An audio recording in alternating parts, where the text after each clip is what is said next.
Bonjour à toutes et à tous, Éric Béliveau, généalogiste amateur, passionné d'histoire et créateur de la chaîne Raconte-moi mes ancêtres. Je suis en compagnie de mon ami, collaborateur et co-animateur Yann Lauzon. Yann, ça va bien? Ça va bien, merci. Bonjour tout le monde. Toi, Eric, ça va? Oui, ça va super bien. Yann, on a un invité de marque aujourd'hui. Dis-moi donc à qui et de quoi qu'on parle aujourd'hui. Ouais, c'est assez particulier. On va parler avec une sommité, en fait, dans l'histoire du Québec. Professeur d'université, tu sais, il y a des émissions de télé auxquelles il a participé. Il y a le futur Musée national sur l'histoire du Québec. Lui, il est conseiller. C'est Éric Bédard, un historien, un auteur. Et puis, tant qu'à avoir une sommité pour l'histoire du Québec, on va parler des sujets les plus épineux dans l'histoire du Québec, c'est-à-dire toute la période de la conquête, le changement entre le Royaume de France et le Royaume d'Angleterre du contrôle du territoire là, qui est le nôtre. Oui, puis c'est un sujet, en fait, plus précisément, hein, c'est est-ce que la France nous a abandonnés, hein? C'est un sujet, on a appris ça, nous, en histoire. Bon, puis là, ben, c'était des spéculations, c'était de la propagande, probablement, aussi. Bref, on va en parler avec notre invité qu'on accueille à l'instant, Éric Bédard. Alors, on est en compagnie de Monsieur Éric Bédard. Éric, ça va bien? Oui, ça va bien, vous? Moi, ça va très bien. Bonjour Eric. Bonjour. Donc, on vous a introduit brièvement en introduction. Si vous pourriez nous expliquer votre parcours et aussi ce qui vous a amené à vous intéresser au sujet d'aujourd'hui. Ben, mon parcours, c'est que, écoutez, je suis peut-être une espèce un peu en voie de disparition, c'est-à-dire je suis un historien à l'université, mais qui s'intéresse à la question nationale. C'est Toujours une bonne chose, ça. c'est une bonne chose, mais il n'y en a pas beaucoup, pour toutes Mm. sortes de raisons. Moi, je suis arrivé à l'histoire par la question nationale, c'est-à-dire les origines de mon peuple, le peuple québécois. Et quand j'étais enfant, adolescent, j'ai eu mes premières incursions dans le passé grâce à mon grand-père qui, lui, était un passionné de l'histoire de la famille Bédard. Et mon père lui avait fait faire sa généalogie. Et donc, il était assez au courant de ça. Il y avait une mémoire aussi familiale. Il me racontait l'histoire de ses ancêtres. Donc, c'est pour ça que j'ai accepté votre invitation parce que franchement, c'est par le biais un peu de la généalogie et des ancêtres que je suis rentré dans l'histoire, que je suis allé vers le passé. Et évidemment, quand je suis arrivé à l'école, au secondaire, puis plus tard à l'université, ben là, j'ai pu mettre un arrière-plan, un contexte à l'histoire de ces ancêtres. Et donc, et aussi, je me suis intéressé, j'ai décidé d'étudier l'histoire à une époque où le Québec vivait une grande effervescence politique. C'était le début des années 90 ou le tournant des années 90, donc l'échec de l'accord du lac Meach, l'indépendance qui est à 65 dans les sondages, Commission Bélanger-Campeau. Au plan international, chute du mur de Berlin et résurgence des nations. Hein? C'est très important, on l'a oublié, mais c'était comme s'ils étaient gelés, les nations, depuis la Deuxième Guerre mondiale en Europe de l'Est, mais aussi plein de pays qui avaient été annexés à la Russie, mais à l'Union soviétique, étaient des pays voilà, il y avait des nations dans tout ça, beaucoup de nations, et toutes ces nations-là déclaraient leur indépendance. Donc, on avait l'impression, bon, il y avait cette idée que liberté rimait avec indépendance nationale, avec émancipation des peuples, alors qu'on est dans un contexte aujourd'hui où nation, nationalisme est plus synonyme de repli, de xénophobie, de patriarcat. C'est souvent très négatif. Je parle en tout cas dans mon milieu à l'université, ce qui est un peu ce qui domine comme perspective à l'université. Et donc, c'est une vision assez noire qu'on a de la nation et du nationalisme, alors que moi, quand j'arrive à l'université, nation égale liberté, égale émancipation, égale... et il n'y a pas de... c'est comme... Et ça va de pair avec la démocratie, avec la Ouais. solidarité.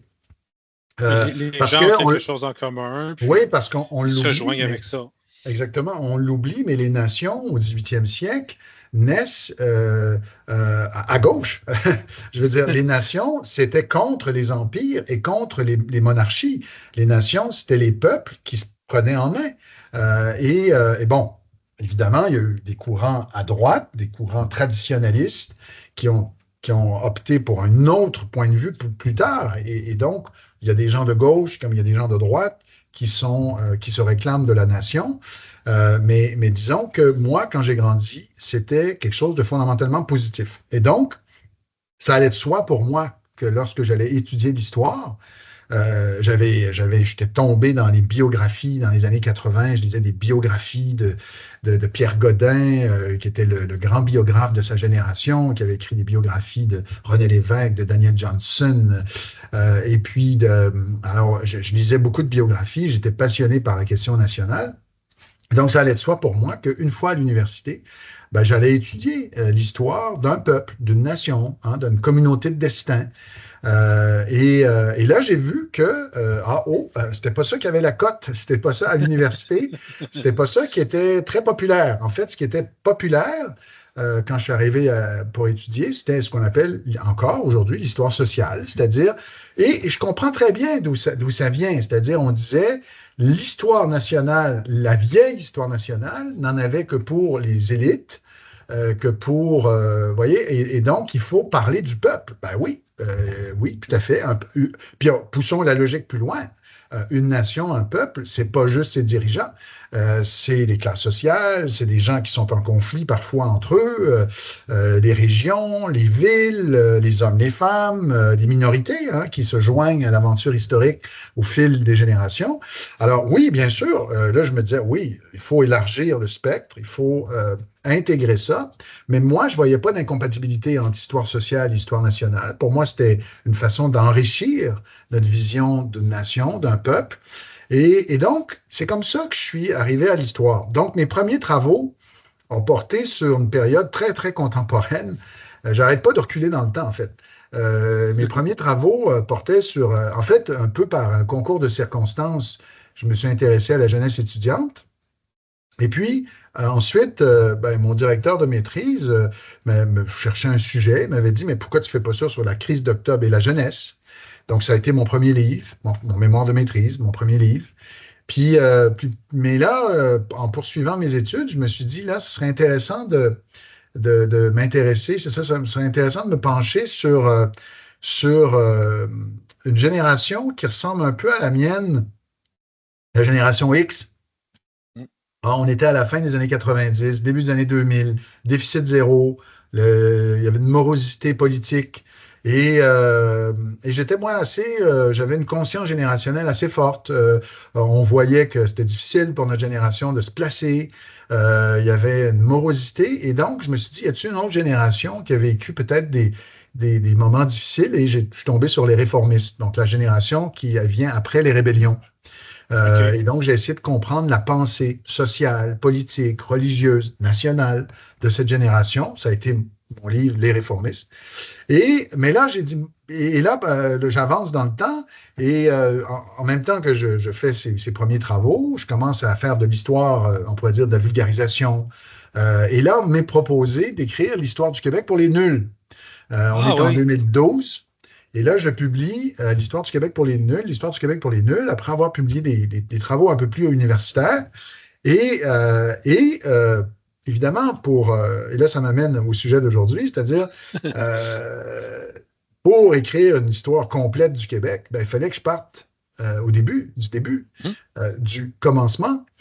Donc, le commencement, grande question. Quand ça commence l'histoire du Québec, j'ai été confronté à ça récemment comme question sensible. Puis ça commence où? Ça commence où? Ça commence quand? Ça commence quand? C'est une question difficile, mais je voulais encore, donc pour écrire mon histoire du Québec pour les nuls, il fallait que j'ai 3-4 chapitres sur la Nouvelle-France. J'avais des croûtes à manger, j'avais du retard, j'avais une connaissance assez superficielle. Donc, je me suis plongé dans des lectures pour essayer d'écrire quelque chose qui tenait la route. Je me suis fait aider par des spécialistes qui m'ont relu, qui m'ont fait des conseils, m'ont donné des conseils. Mais je me suis dit, c'est passionnant, la Nouvelle-France. Il faut que j'y revienne. il faut que j'y revienne. Et donc, comment y revenir? La meilleure façon d'apprendre, c'est d'enseigner, hein? Donc, j'ai développé un cours à l'université TÉLUQ sur la Nouvelle-France, qui m'a déjà permis de débroussailler le terrain, et j'ai décidé de me lancer dans l'écriture d'un livre que je suis en chantier. J'ai 3 parties d'écrites sur 4. Ça va faire une dizaine de chapitres. Et le titre, je vous le donne en mille, et je l'avais même pensé avant qu'il y ait l'annonce du musée. Donc, le titre avec lequel je me suis entendu avec l'éditeur, le titre, c'est Commencement. Commencement, sous-titre, Formation du peuple canadien en Nouvelle-France. Parce qu'au départ, les natifs de la colonie, qui n'étaient pas des Français ou plus des Français et pas des Autochtones, on les a appelés les Canadiens. Le mot canadien, l'ethnonyme canadien, émerge à la fin du 17e siècle sous la plume des gouverneurs, le premier ou d'un intendant, le premier étant Jean Talon. À ma connaissance, là, les spécialistes ont trouvé la première occurrence du mot canadien pour désigner des natifs, c'est 1670. Jean Talon, dans une de ses lettres à son ministre, où il désigne les Canadiens, il parle des Canadiens. Et là, cet ethnonyme va de plus en plus se développer et devenir assez commun au 18e siècle. Et donc, évidemment, il faut se méfier de la représentation que se font les intendants, les gouverneurs, parce que les autres, ils débarquent, puis là, avec souvent des aristocrates. Bon, tu sais, alors, pour eux, souvent, Canadiens, c'est synonyme, tu sais, c'est des Français ensauvagés. Hein? Okay. Souvent, là, on le comprend comme ça. Ils le décrivent un peu comme ça. Charlevoix, l'historien, dans son premier livre, 1744, parle des créoles du Canada. Les créoles du Canada. C'est-à-dire, c'est plus vraiment des Français. Plusieurs répètent qu'ils auraient pris les mauvais plis des Autochtones, indépendants d'esprit. Oui, voilà, ils font à leur tête, ils sont pas très disciplinés, mais ils sont bons à la guerre, hein, ils se défendent bien, ils sont assez courageux, ils sont bons pour tirer du fusil. Vous savez, toutes les caractéristiques, souvent, positives, mais peut-être aussi négatives des Autochtones, on les plaque sur les Canadiens. Et d'ailleurs, dans l'encyclopédie des années 1750, il va y avoir une entrée Canada-Canadien. Là, je parle de 1751. Et quand vous allez lire ça, c'est vraiment intéressant parce que l'auteur, je pense que c'est d'ailleurs Denis Diderot qui a écrit ce chapitre, mais je ne suis pas sûr à 100%, là. Mais l'auteur de l'article confond les Autochtones et les natifs. Il ne fait pas de distinction. Comme si c'était quelque chose, là, un nouveau peuple, mais avec un peu bâtard. Un ensemble, mais alors, bon, l'encyclopédie, il y avait beaucoup de gens qui étaient contre la colonisation, qui étaient dans l'encyclopédie, notamment Denis Diderot. Alors, j'ai plus souvenir si c'était globalement négatif ou positif, mais c'était plutôt au niveau de la description. Alors donc, voilà, me voilà en Nouvelle-France, dans ce chantier. Et là, au lieu d'écrire une histoire de la Nouvelle-France, hein, il était une fois, puis là on part, puis bon, j'ai voulu écrire un livre qui essaye de faire le point sur qu'est-ce qu'on sait de ce peuple à la veille de la conquête. Est-ce qu'on est face à un peuple qui semble avoir une certaine conscience de lui-même? Et ça, c'est une question très difficile, je le sais, parce que les sources sont pas très nombreuses. Tu sais, il n'y a pas de journaux là, en Nouvelle-France. Tu sais, quand tu veux étudier ce genre de questions, tu lis les journaux, tu vois comment les gens parlent d'eux-mêmes. Tu sais, on fait ça au 19e siècle, je l'ai fait au 19e siècle. Mais à l'époque de la Nouvelle-France, c'est très difficile. Donc, c'est un travail un peu d'archéologie, tu sais, d'induire d'un certain nombre de signes quelque chose. Et donc, j'ai pris 4 grands moments. Le premier, c'est la Grande Alliance, donc l'alliance avec les Autochtones, et je reviens longuement sur la tabagie de Tadoussac de 1603, expliquer pourquoi les Français ont cette attitude où ils veulent s'entendre avec ces indigènes plutôt que de les massacrer ou de les tasser ou de s'en débarrasser, un peu comme les Espagnols un siècle plus tôt. Pourquoi les Français ont cette attitude-là? J'essaie de résoudre la question, mais ça, j'espère que ça va être un peu original parce que ça n'a pas été fait. On a beaucoup étudié les Autochtones, mais peu les Français sur le contexte. Et ensuite, ça, c'est la première partie. Ensuite, la deuxième partie sur laquelle je travaille en ce moment, je n'ai pas fait ça dans l'ordre, c'est sur justement l'implantation d'une population très graduelle, au compte-gouttes. Pendant longtemps, c'était pas une colonie, c'était un comptoir de commerce. Ouais. Et il y avait des forces concurrentes. Il y avait des commerçants qui, eux, se seraient bien contentés de ça, d'avoir quelques engagés qui retournaient en France, puis qui revenaient, puis qui accueillaient, tu sais, parce que tout était fondé sur la fourrure. Donc, les partenaires commerciaux étaient les Autochtones, donc on accueillait les fourrures. Mais là, ça va devenir une colonie. Alors, pourquoi? Comment ça va se passer? Je vais essayer de proposer une explication. Ça ne va pas être nécessairement hyper original, mais je vais faire le point, hein, parce qu'il y a eu beaucoup de travaux. Troisième partie porte sur la langue et l'histoire. Donc, je fais le point sur ce qu'on sait sur la langue des Canadiens au 18e siècle et sur aussi Charlevoix. Donc, déjà, il y a un premier livre qui propose une histoire de la Nouvelle-France. Quelle est l'intention? C'est quand même le premier vrai livre sur l'histoire de la Nouvelle-France. Évidemment, le public est français, mais c'est intéressant de l'étudier. Et enfin, et là, c'est le sujet qui nous unit aujourd'hui, 1759, c'est-à-dire, est-ce que c'est vrai que la France nous aurait, entre guillemets, abandonnés? Et est-ce que c'est vrai ou non? Parce que ça, j'ai beaucoup entendu ça, et on y reviendra, que les Canadiens, durant l'été 59, sont finalement assez indifférents à ce qui se passe. Ils sont dans leur champ, cultivent. Bon, oui, il y a des Anglais qui remontent le fleuve, mais c'est pas clair qu'ils s'investissent, ils défendent leur territoire. On a des éléments dans notre mémoire collective qui nous laissent entendre que non, finalement, c'était pas la guerre des Canadiens. C'était la guerre entre deux empires, deux armées, mais que les Canadiens, oui, il y en avait quelques-uns qui étaient impliqués, mais que globalement, ils étaient plutôt indifférents. Alors, je voulais faire le point là-dessus à partir des sources. Là, il y a beaucoup de sources, par contre. Là, durant 59, il y a un paquet de monde qui ont raconté ce qu'ils ont vu. Ils sentaient là, que c'était un moment historique, fait qu'ils ont noté dans des journaux personnels qui ont été publiés au fil des années, mais maintenant, c'est merveilleux parce qu'on a tout ça en ligne. Donc, voilà. Donc, c'est ça. Donc, vous me parliez de mon cheminement, excusez, j'étais un peu long, là, mais... Parce que c'est un bon cheminement, c'est pour ça? Je ne sais pas, mais c'est le mien, en tout cas. Et donc, vous voyez, je reste sur la question nationale, sur la question de la formation d'un peuple, du destin d'un peuple. C'est ça qui m'intéresse. Très intéressant. Et je distingue toujours le fait qu'on peut faire de l'histoire nationale sans faire de l'histoire nationaliste.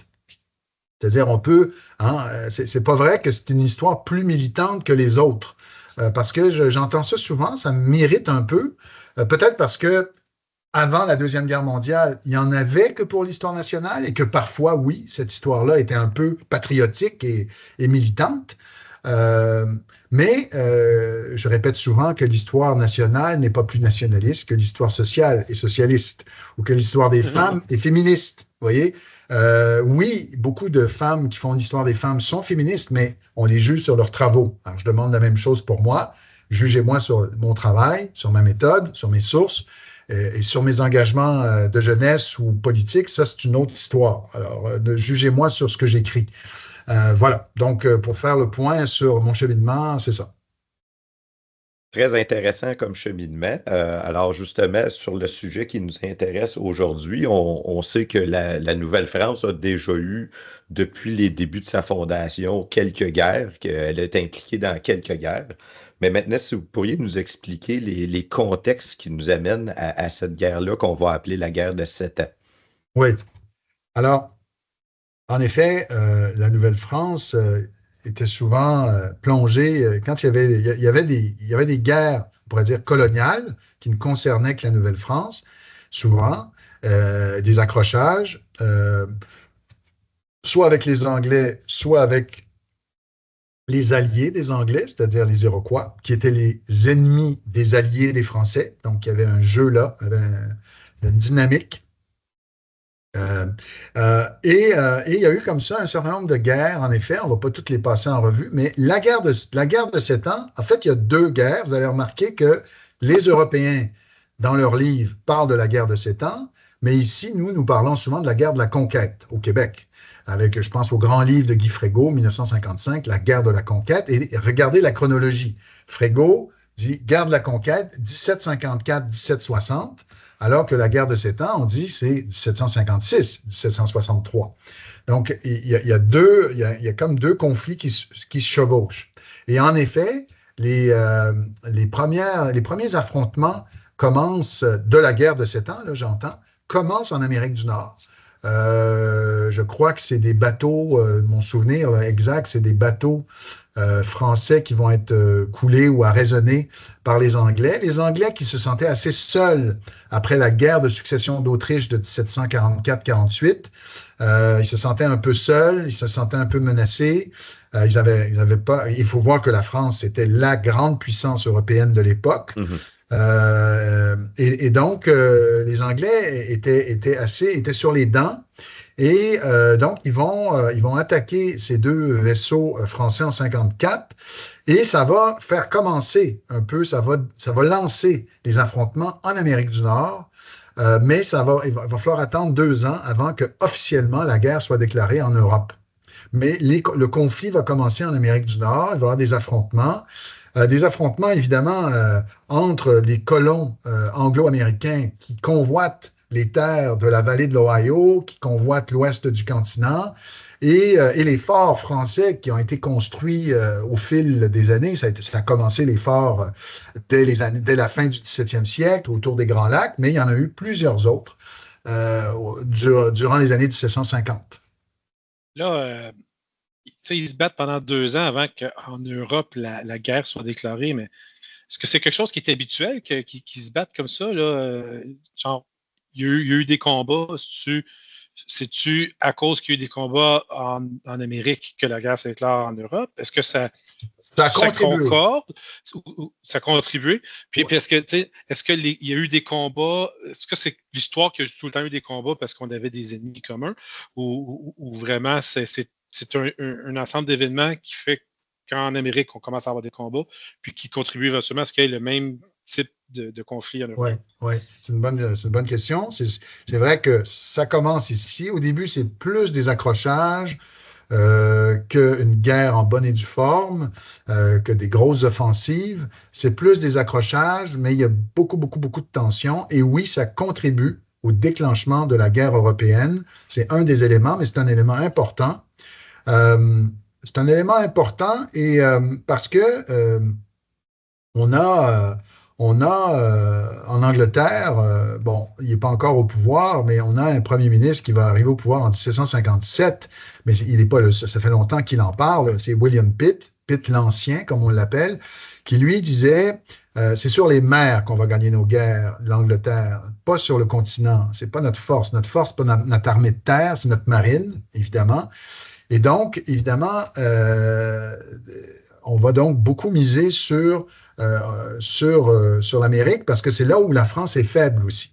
C'est là où la France est faible. Hein? C'est comme un ventre mou dans l'Empire français, 70 000 habitants, je dis souvent Drummondville à peu près, mais sur un immense territoire. Alors, et la marine française qui avait remonté, qui a remonté un peu, mais qui avait été négligée. Qui avait été négligée parce que après la mort de Louis XIV, les deux qui vont lui succéder, c'est parce que Louis XV est trop jeune, c'est le cardinal Dubois, qui était le précepteur de Louis XV, mais c'était avant le régent Philippe d'Orléans. Et les deux sont assez anglophiles. Les deux tissent des alliances avec l'Angleterre, veulent la paix de ce point de vue-là, et donc vont cesser d'investir dans la marine. Ce qui s'est avéré une erreur, mais bon. Donc, on investit moins dans la marine. Oui, la marine marchande, là, pour le commerce, mais la marine de guerre, là, ça, on néglige ça beaucoup. Et là, il y a un ministre, Maurepas, qui va, lui, plaider constamment pour dire, attention, l'Angleterre est dangereuse, il faut s'armer. Alors, donc, voilà, ça commence en Amérique, mais ça va officiellement être lancé en 56 avec 2 grandes alliances, 2 grandes coalitions. Vous avez d'un côté les Anglais qui vont s'allier aux Prussiens, qui est une puissance émergente. Donc, c'est 2 puissances émergentes qui ont beaucoup à prouver versus 2 grosses puissances là, assises sur, on pourrait dire, leur tradition et leur gloire passée. L'Autriche, avec les Habsbourg, qui est quand même... et la France des Bourbons. Et cette alliance étonne tout le monde. Cette alliance entre les Habsbourg et les Bourbons, qui sont en guerre depuis François Ier, hein, depuis Charles Quint, depuis le 16e siècle. Il faut voir, là, alors on appelle ça le renversement des alliances. Donc là, les Habsbourg et les Bourbons s'unissent. Sur papier, je dirais que c'est un peu comme si la Chine et les États-Unis s'alliaient. C'est des puissances qui étaient tellement en conflit depuis longtemps, et deux grandes puissances, que là, ça pouvait faire peur à tout le monde par rapport à la Prusse et à l'Angleterre, qui n'avaient pas le poids démographique, qui n'avaient pas les... Mais c'était des armées très fortes, très puissantes. Tu sais, la marine dans un cas, l'armée de terre de Frédéric II de l'autre. Et finalement, ben, ça va jouer des mauvais tours. Et donc, la France va signer une entente va signer cette alliance avec l'Autriche. Et là, là, ça devient sérieux. Et là, c'était un peu avant ou un peu après le déclenchement de cette guerre, de la guerre de 7 ans, que là, la France envoie plusieurs milliers d'hommes. Marcel Fournier, le généalogiste, a estimé que c'est près de 10 000 hommes que les Français, vous voyez, là, on est loin de l'abandon, là, vous voyez venir, c'est près de 10 000 hommes que les Français vont, pour une population de 70 000 habitants, que les Français vont envoyer. Bon, il y en a qui vont mourir durant la traversée, il y en a qui ne se rendent pas, bon, tout ça, mais c'est plusieurs milliers d'hommes des régiments qui sont envoyés, dirigés par un militaire qui était quand même assez respecté, le marquis de Montcalm, qui avait quand même remporté quelques victoires lors de la guerre de succession d'Autriche, flanqué d'un aide de camp, d'un jeune aide de camp qui s'appelle Bougainville, on y reviendra, et son second, c'est le duc de Lévis, qui était lui aussi un militaire qui était pas, qui était d'origine modeste, mais qui était un très bon militaire, qui avait fait qui s'était fait lui-même. Vous voyez, il n'avait pas été nommé, parce que c'est souvent ça le problème de l'armée, qui était lié à l'aristocratie, c'est-à-dire c'était souvent des fils de famille qui avaient les postes versus les meilleurs. Et c'était comme ça dans la marine, mais c'était comme ça dans l'armée de terre. C'était plus prestigieux, l'armée de terre. Mais les ambitieux, là, ceux qui n'avaient pas d'origine très, très haute, les ambitieux dans le bon sens, qui avaient du talent, mais qui avaient de l'ambition, ils passaient souvent par les colonies pour aller plus vite, pour monter plus vite, parce que c'était moins prestigieux, c'était moins glamour que d'aller combattre en Europe. Alors, c'est un bon moyen de faire de l'expérience. Exactement, de prendre de l'expérience. Et c'est le cas de Lévis. C'est un beau cas qui va devenir maréchal de France. Il va devenir un très grand personnage de l'armée plus tard, Lévis, mais qui était encore assez jeune. Il venait du Sud. D'ailleurs, c'est deux méridionaux, Montcalm et Lévis, ils viennent du Sud, donc imaginez-vous là, qui ont un petit accent, ils sont du Sud, peut-être un peu moins Montcalm parce qu'il avait frayé avec la cour, mais quand même, donc des gens du Sud et qui arrivent avec donc beaucoup d'hommes, et au départ, les Français ne remportent que des victoires, hein, on l'a oublié. William Henry, Carillon en 58, une autre que j'oublie le nom, Chouagan en 56, donc que des victoires, mais là, le vent tourne en 58. Voilà. Justement, en 58, c'est la prise de Louisbourg. Comme on disait, on parlait de Carillon, on parlait de Fort William Henry. Ce sont des combats qui se sont passés à l'intérieur des terres, à l'ouest des Appalaches. À partir du moment que Louisbourg tombe, protégeant un peu là, la vallée du Saint-Laurent, ça va permettre aux Anglais là, de pouvoir pénétrer dans le fleuve. Puis là, l'aide commence à presser. De quelle manière qu'on va alerter les autorités en France, puis en même temps, si vous pourriez nous expliquer comment ça se passe, parce que là, on a une idée, nous, ça va bien, on a des victoires, bon, il y a la perte de Louisbourg, mais en France, comment ça se passe, cette guerre-là? Bon, alors ça se passe mal. Ça commence assez bien. Les Français vont prendre l'île de Minorque, en Méditerranée, qui est une île très stratégique et très importante pour les Anglais. La défaite anglaise est tellement marquante pour eux qu'ils vont faire fusiller le responsable militaire anglais dénommé Byng, B-Y-N-G, l'amiral Byng. Il va être fusillé, mais c'est tout un geste, et ça va entraîner l'arrivée d'un nouveau premier ministre, William Pitt. Donc, c'est une grande stupeur, cette défaite de Minorque. Les Français, ça commence assez bien, mais là, il va y avoir un enlisement parce que parce que finalement, les Prussiens font beaucoup plus de mal aux Autrichiens que ce qui avait été prévu au départ.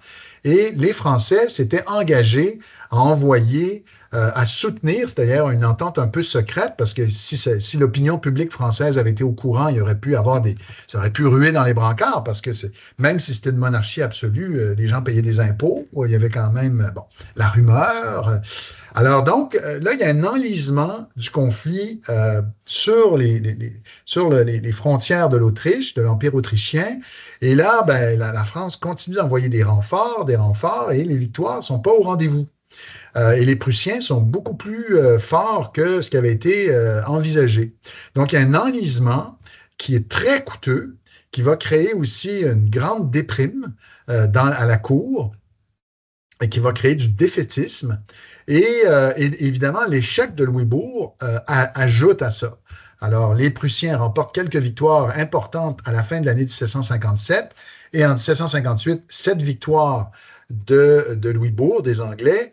Ça fait mal. Ça fait mal parce que Louisbourg, vous avez interviewé André-Carl Vachon. C'est ça, il vous l'a bien montré, c'est la porte d'entrée du Saint-Laurent, du golfe du Saint-Laurent. C'est un peu la forteresse qui est un peu la guérite pour empêcher l'ennemi d'entrer.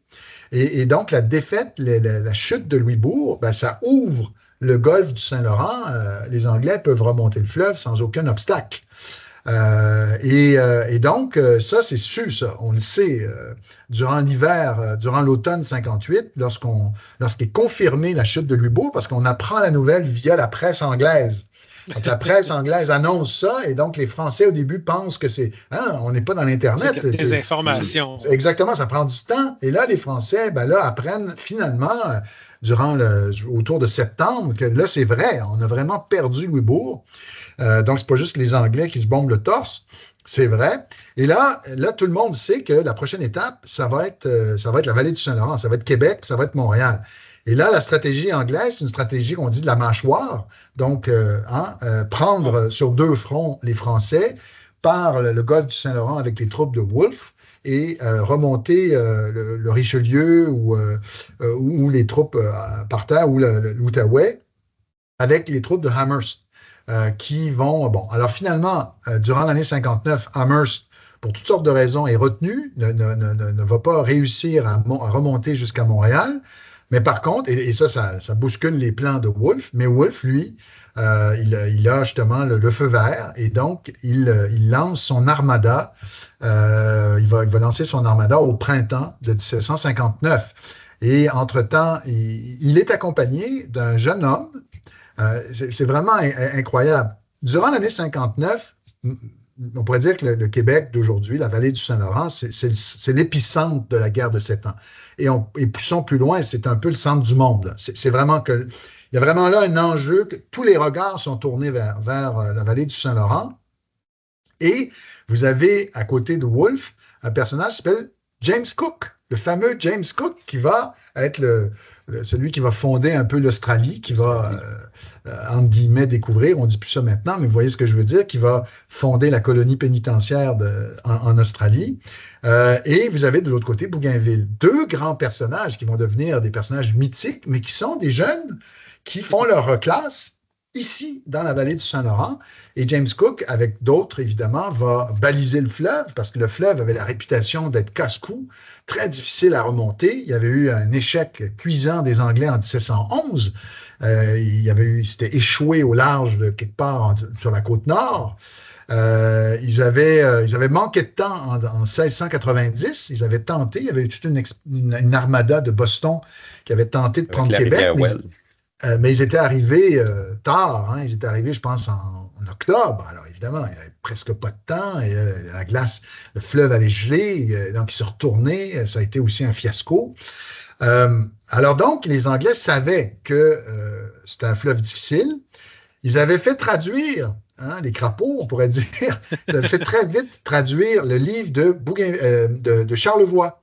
Donc, Charlevoix publie son Histoire de la Nouvelle-France en 1744.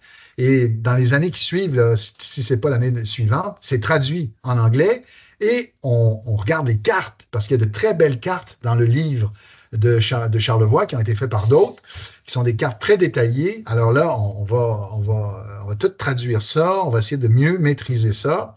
Et donc, il y a tout un travail de balisage. On va aussi kidnapper des navigateurs canadiens, des pilotes canadiens à Mont-Louis, à Gaspé, Mont-Louis. On va leur promettre une meilleure ration. Là, il y a toute une histoire de ce qu'il y a eu un traître là-dedans. Bon, c'est une petite controverse, je ne rentre pas dans le détail, mais en gros, on va se faire aider donc par des pilotes canadiens.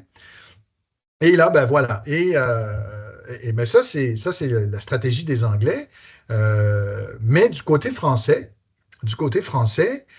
donc quand on sait que Louisbourg a tombé, alors là, Montcalm se tourne vers son aide de camp, Bougainville, et lui dit, bon, là, tu vas aller à Versailles et tu vas tenter de les convaincre d'envoyer des renforts. Et moi, j'ai toujours été intrigué, et là, j'ai fait le point dans mon livre, j'ai écrit cette partie, j'ai trouvé ça passionnant, de suivre Bougainville à Versailles. Et moi, ben, c'est ça, notre historiographie, c'est normal. Notre historiographie, on se concentre tout le temps sur ce qui se passe dans la vallée du Saint-Laurent. Hein, Wolfe, Montcalm, les mouvements des troupes, les stratégies militaires, c'est normal. Mais moi, je me disais, OK, c'est intéressant tout ça, mais il y a des décisions qui sont prises à Londres et à Paris. C'est ça, il faut essayer de comprendre les décisions. Alors, donc, je me suis intéressé au voyage de Bougainville pour essayer de mieux comprendre la dynamique de pouvoir. Qu'est-ce qui se passe à Versailles? Parce qu'il est là à peu près 2 mois. Il part quelque part, je n'ai pas la date exacte, mais il part tard. Là. Il fait froid d'ailleurs. Il décrit des conditions de traversée épouvantables. Je pense qu'il part en novembre. Il y a du vent. Vous savez ce que c'est, novembre, sur le fleuve. Imaginez, là, vous arrivez à Rimouski, là, novembre. C'est limite, là. C'est limite, là. Et traverser au complet dans le vent puis dans le fret, là. C'est des conditions. Il le dit d'ailleurs dans son journal. Il dit on a froid, c'est épouvantable. Donc, il va prendre presque 6 semaines pour traverser. Et il arrive presque à la veille, genre à la veille du jour de l'an. Il arrive vraiment fin décembre. Et donc, il va passer à peu près 2 mois à Versailles. Donc, il va voir sa famille et il se rend à Versailles, puis il passe à peu près 2 mois. Malheureusement, il n'a pas tenu un journal détaillé de ses journées, qu'est-ce qu'il fait à Versailles. Il résume ça en 1 page et demie. Mais moi, mon hypothèse, c'est parce qu'il est extrêmement occupé. Il n'a pas le temps. Il rencontre du monde. Il est tout le temps en train tu sais, puis aussi à Versailles, il y en a du trafic. Il y a beaucoup de monde qui veulent parler au ministre, évidemment parler au roi. Il doit se faire un chemin là-dedans. Et pourquoi il se tourne vers Bougainville? Pourquoi pas Lévis? Pourquoi pas d'autres? Parce que Bougainville, c'est un personnage extrêmement bien réseauté déjà, même s'il a 28 ans, 27 ans. Très, très bien réseauté. Par des relations familiales, il a un oncle qui est un intime de Madame de Pompadour. Et quand je dis intime, pas parce qu'ils couchaient ensemble, mais c'était vraiment un proche. C'était des bons amis, nous disent les mémorialistes. Il avait son frère aussi.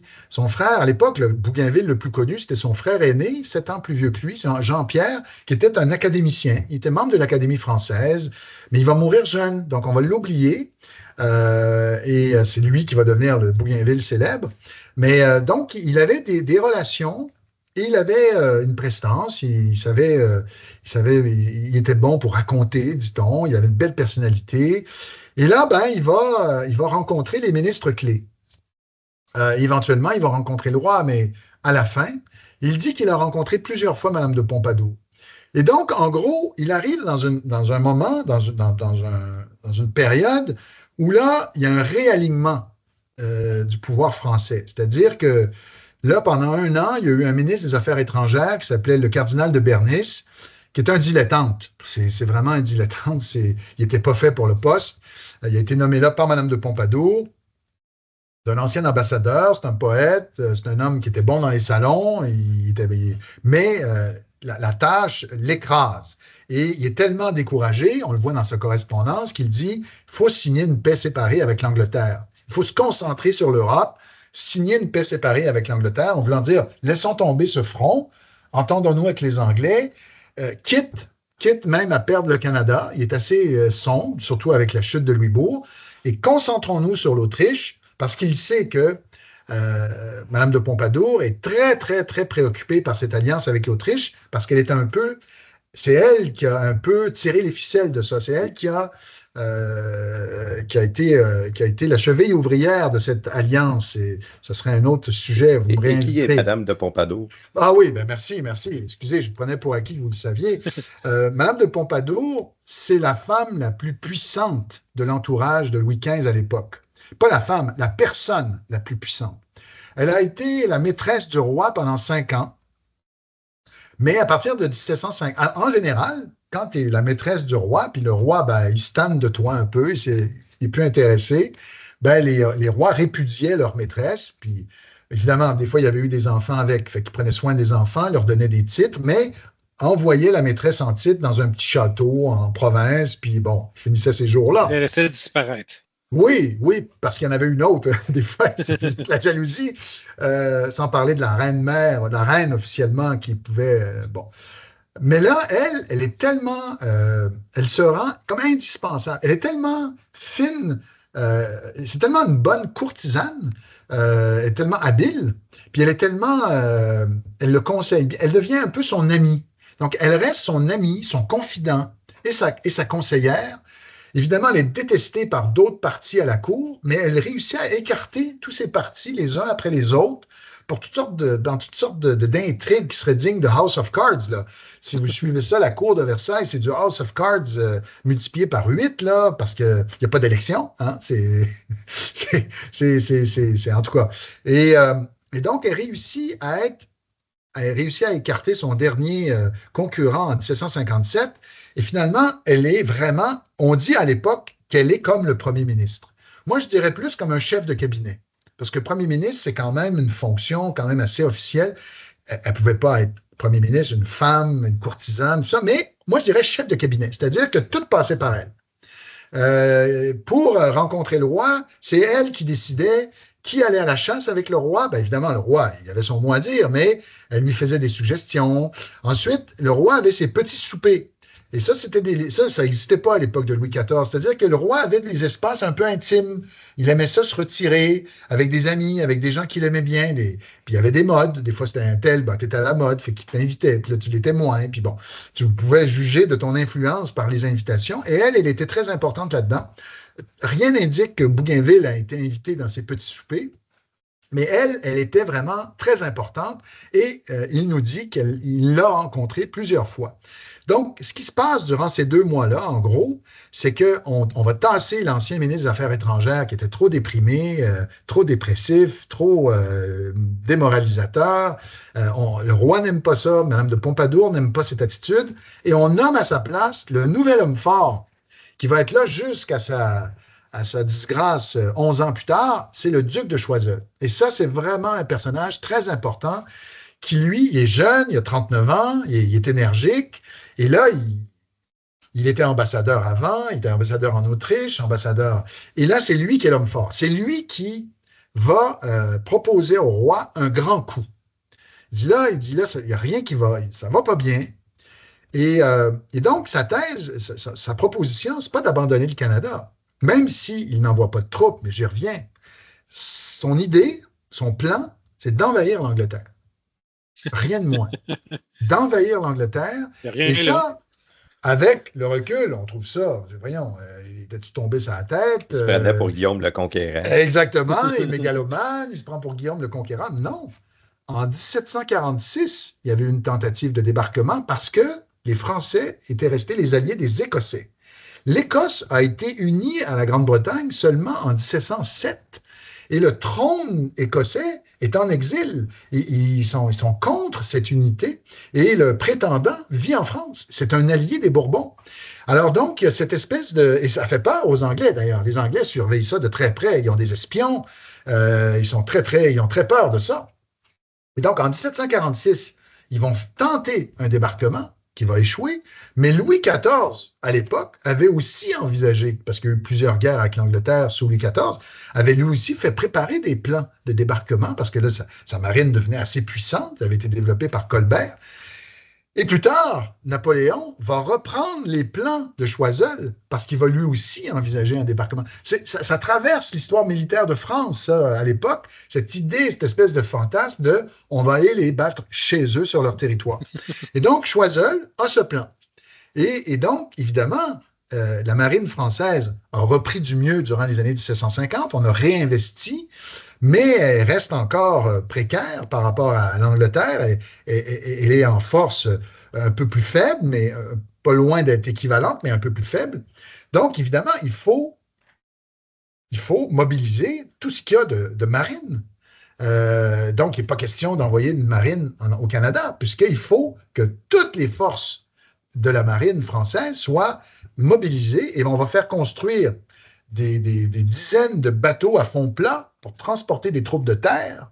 Vraiment, c'est une énorme opération. Et là, aujourd'hui, on se dit, mais c'était fou, ça n'avait pas de bon sens. Mais moi, j'ai envie de vous répondre, mais Wolfe aussi, c'était fou de débarquer à Lanse-au-Foulon. Ce qui fait qu'une opération, c'est la victoire. Hein? C'est la victoire tient lieu de réussite ou pas.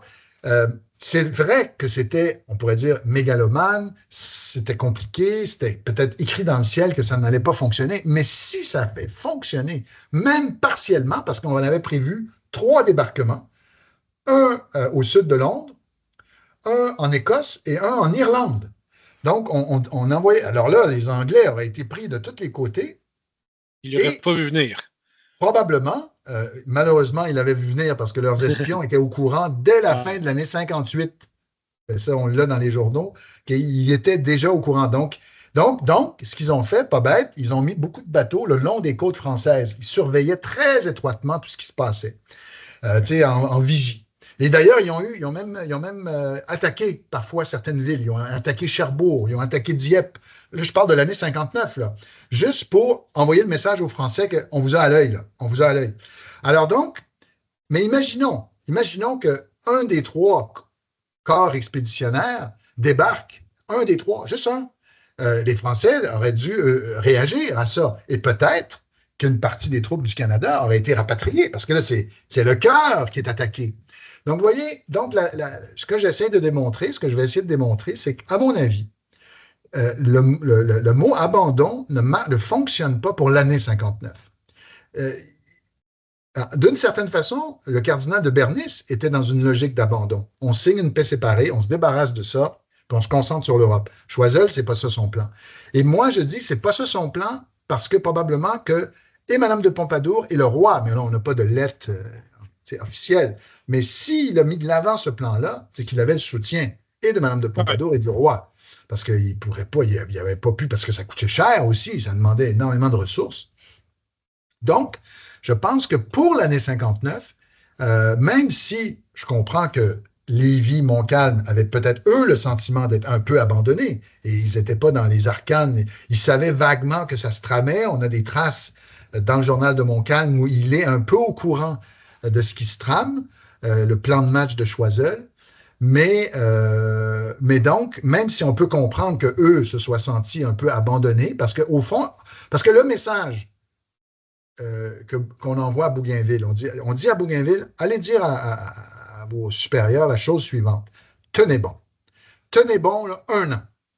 Et puis, si vous réussissez à tenir bon 1 an, puis que nous, on réussit en tout ou en partie notre plan, là, on va être dans une nouvelle posture par rapport à la guerre. Et les Français, pourquoi ce qu'ils veulent par-dessus tout, c'est se donner un nouveau rapport de force pour négocier. C'est que si ça fonctionne, on a un rapport de force. Puis on peut entamer des négociations. C'est pour ça qu'on rejetait l'hypothèse de Bernis. C'est que là, la France était à genoux. Donc, on n'est pas dans une bonne situation pour négocier quoi que ce soit avec quiconque, parce qu'on a accumulé les défaites. Donc, le Choiseul, son plan, c'est de se redonner un pouvoir de force avec cette espèce de plan assez incroyable qui aurait permis une négociation et peut-être même qui aurait entraîné une reconfiguration des troupes anglaises en Amérique du Nord. Ouais. Donc, j'ai répondu à votre première question et j'ai parlé de Bougainville et puis tout ça. À partir de là, Bougainville va revenir en Nouvelle-France avec le message de tenir bon. Quel est le moral en sol de la Nouvelle-France? Puis comment ça se passe? Le moral est assez mauvais du côté de Montcalm. On le voit lui-même. Montcalm est très lucide. Et en ajoutant à ça qu'il y a de la tension avec Vaudreuil, on a beaucoup fait passer cette tension. C'est le français poudré, aristocrate, Ouais. le canadien. C'est un peu surfait, ça. C'est un peu surfait. Parce que Vaudreuil, il était canadien, mais il était de la haute quand même, là. Ouais. Il ne faut pas exagérer ça. Donc, mais il y avait quand même, en effet, deux perspectives. La perspective de Montcalm était plus défensive. On va vraiment se cramponner à nos positions. On va, puis dans le fond, Québec, c'est une citadelle. Fait que ça peut se comprendre. On va se cramponner après nos positions. Le fleuve est très difficile, puis Québec est presque imprenable dans l'esprit des Français, alors que Vaudreuil, il est plus préoccupé par ce qui se passe à l'intérieur du continent. Il est plus préoccupé par la tenue des forts des Grands Lacs et aussi ce qui va de pair, les alliances avec les Autochtones, qui sont déterminantes. Alors donc, il y a une tension sur cette stratégie. Mais là, évidemment, on se mord les doigts parce qu'on s'en veut de ne pas avoir fortifié, par exemple, Gaspé. Gaspé aurait pu, on a peut-être sans faire la forteresse de Louisbourg, mais Gaspé aurait pu être beaucoup mieux fortifié pour attaquer les Anglais éventuellement. La pointe de Lévis, l'autre côté du fleuve, quand on va à Québec, on voit à quel point là c'est très, très proche. Ça aussi, on s'en veut de ne pas avoir fortifié la pointe de Lévis pour justement empêcher que les Anglais s'installent là avec des batteries puis des canons pour bombarder Québec. Donc, on s'en veut aussi de ne pas avoir mieux protégé, parce que c'était dans les cartons, ça avait été envisagé, mais ça ne s'est pas fait. Mieux protéger ce qu'on appelle la traverse. C'est un chemin, si vous passez, moi je ne connais pas beaucoup la marine, là, mais si vous passez je vais te dire, à l'est de l'île d'Orléans, il y a un passage qui est assez difficile pour les marins, pour des raisons de fond marin. Et donc, il y en a qui disaient qu'on aurait dû mettre des digues ou faire couler plus de bateaux pour empêcher ou ralentir. Bon, en tout cas, tout ça, on aurait donc dû. On aurait donc dû. Mais c'est vrai que certains soulignent, et avec raison peut-être, qu'il y a peut-être une trop grande confiance dans le fleuve. Le fleuve qui est non navigable, qui est trop difficile. On a une espèce de confiance qu'ils n'y arriveront pas, surtout s'ils sont aussi nombreux que le dit la rumeur. Mais ils vont réussir, oui. Ils vont réussir, comme je vous l'ai dit, ils vont étudier le fleuve avec des pilotes canadiens. Ils vont y arriver. Et donc, quand on les voit arriver à l'île d'Orléans, puis quand on les voit, là, c'est une stupeur, là. C'est un choc, c'est un moment, on va dire, c'est un moment qu'on redoutait par-dessus tout depuis, j'ai envie de dire, même des générations, depuis longtemps, qu'on craignait ça. Et là, ils sont là, et là, ils vont se baser à 3 endroits. Ils vont s'installer sur la pointe de l'île d'Orléans, la pointe la plus proche de Québec. Ils vont s'installer à la pointe Lévis et ils vont s'installer juste à l'est des chutes Montmorency. Parce que les plages de Beauport sont totales. Ça, on a fait ça quand même. Parce que ce qu'on a appris du passé, c'est qu'en 1690, en fait, Beauport, c'est comme une autoroute pour débarquer. C'est des belles plages, c'est facile de débarquer là pour les bateaux. Il faut juste faire le calcul des marées, mais une fois qu'on a le calcul, c'est un endroit parfait pour descendre. Et donc, justement, parce qu'on sait ça, on commence les travaux de redoute. On fortifie toute la plage de Beauport pendant le mois de mai, et les gens travaillent jour et nuit. Les Canadiens sont mobilisés, on travaille jour et nuit pour fortifier la plage de Beauport. Donc là, Wolfe, il voit que c'est impossible de débarquer là.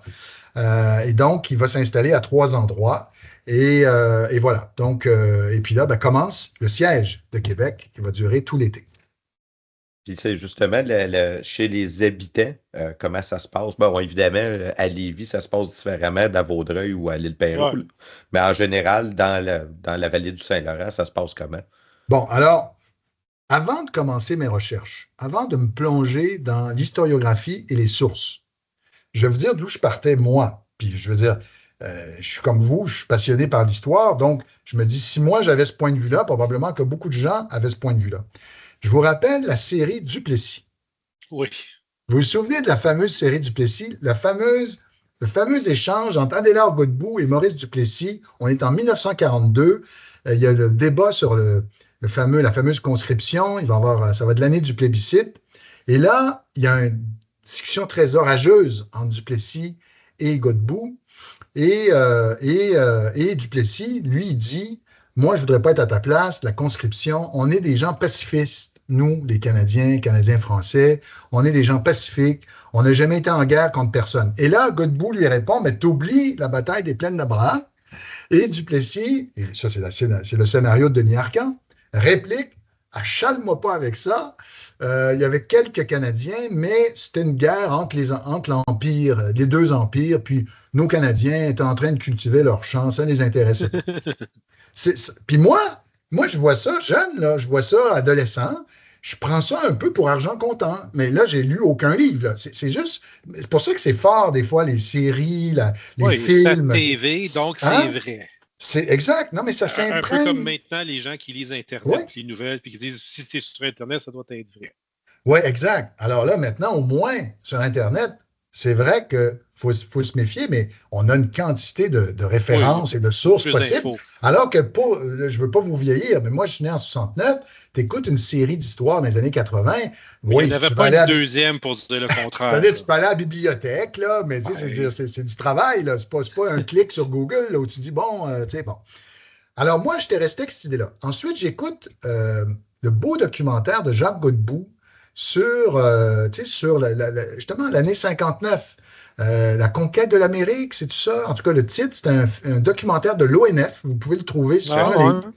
Je pense, j'ai pas le titre, mais Jacques Godbout, l'Amérique, dans le titre. Et là, il fait une enquête et il montre un historien de McGill de l'époque, Laurier-Lapierre, très connu au Canada anglais, un genre de Jacques Lacourcière du Canada anglais à l'époque.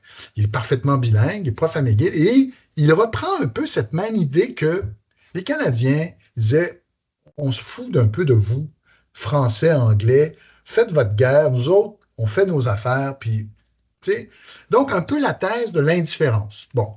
Comme si c'était pas notre guerre, puis que c'était... Exact. Ça se passe ailleurs, puis... Ça se passe entre deux empires, ça se passe au-dessus de nos têtes. Nous autres, on a construit ce pays-là, on va continuer à le faire, quel que soit, bon. Moi, j'ai ça un peu en tête, puis je me dis, bon, je prends un peu ça pour acquis. Et là, je commence à lire. Bon, d'abord, l'historiographie est presque unanime là-dessus. Pas presque, à part Laurier-Lapierre, parce que Laurier-Lapierre a fait un livre sur l'année 59. Bon, mais à part lui, là, en gros, tous les historiens vont dire que la mobilisation a été colossale. Colossale. Que les Canadiens se sont très mobilisés. Alors, évidemment... Il y avait une milice qui était organisée. Bon, alors, il y avait une milice, exactement. Alors, ça se fait par la milice. La milice a été fondée à la fin du 17e siècle. Moi, mon sujet, c'est pas est-ce qu'ils étaient bons, les miliciens, à la guerre. Franchement, je suis sceptique. Je veux dire, moi, là, si vous me donnez un fusil, là, je ne serais pas très brillant. Là. Moi, je n'ai jamais manié du fusil. Peut-être que si vous me donnez un cours la fin de semaine, mais je veux dire, n'importe qui à qui on donne un fusil avec 2-3 heures d'entraînement, ça ne sera pas un super soldat nécessairement. Donc, moi... Oui, mais ils ne chassaient pas le lapin, les colons. Ben, oui, peut-être qu'ils étaient bons à tirer du fusil. Oui, mais là, dans une guerre, tu sais, avec... puis là, les guerres, c'est que tu ne te bats pas tous les jours. Il y a des longues périodes où il ne se passe rien. Les militaires sont entraînés pour ça, mais toi, tu es un paysan. C'est ça, tu es un cultivateur. Puis là, tu passes des semaines, puis il ne se passe rien. Tu te demandes. Tu ne cultives pas ta terre. Ben, exactement. Puis ça, c'est ton bien. Là. Il n'y a pas d'assurance chômage. C'est ça. Là. Alors, donc, non, mais l'historiographie, c'est beaucoup questionné là-dessus. C'est-tu vrai que les miliciens, c'est des super bons combattants ou pas? Franchement, je suis sceptique, mais c'est pas important pour moi. L'important, ce que j'ai voulu savoir, c'est ils se sont-ils mobilisés? La réponse est oui. Et toutes les sources le disent, anglaises comme françaises. Parce que les Anglais aussi, dans les sources, disent, on approche un peu des rives, on se fait lancer des roches. On sent l'hostilité de la population. On sent l'hostilité de la population. Et dans les sources françaises, plusieurs témoignages convergent. Les Canadiens sont au rendez-vous. Alors là, évidemment, l'ordre que donne Vaudreuil, qui ne sera pas respecté parce qu'on peut les comprendre, l'ordre que donne Vaudreuil en mai, quand là on voit les premiers bateaux arrivent au Bic, puis là, bon, là, on voit que c'est sérieux. C'est un ordre d'évacuation. On veut évacuer les populations civiles, surtout sur la côte du Sud, parce que Charlevoix, il n'y a pas grand monde. Il y a du monde, mais il n'y a presque personne après. Donc, c'est Charlevoix, mais c'est surtout la côte du Sud, où là, il y a plus de monde.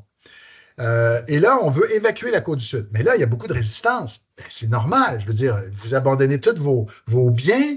Ouais. Là, vous avez peut-être peur que les Anglais vont mettre le feu. Fait qu'au lieu d'évacuer, parce que là, l'ordre, c'était aller tous à Lévis, la plupart des gens vont rester sur place, mais se cacher dans l'arrière-pays. Mais les hommes vont venir à Québec. Mais avec des conditions très difficiles, c'est-à-dire il y a beaucoup de Canadiens qui vont passer un été horrible, là, cachés dans les forêts. Il y en a qui vont rester cachés dans leur maison, mais il y en a qui vont se faire tuer.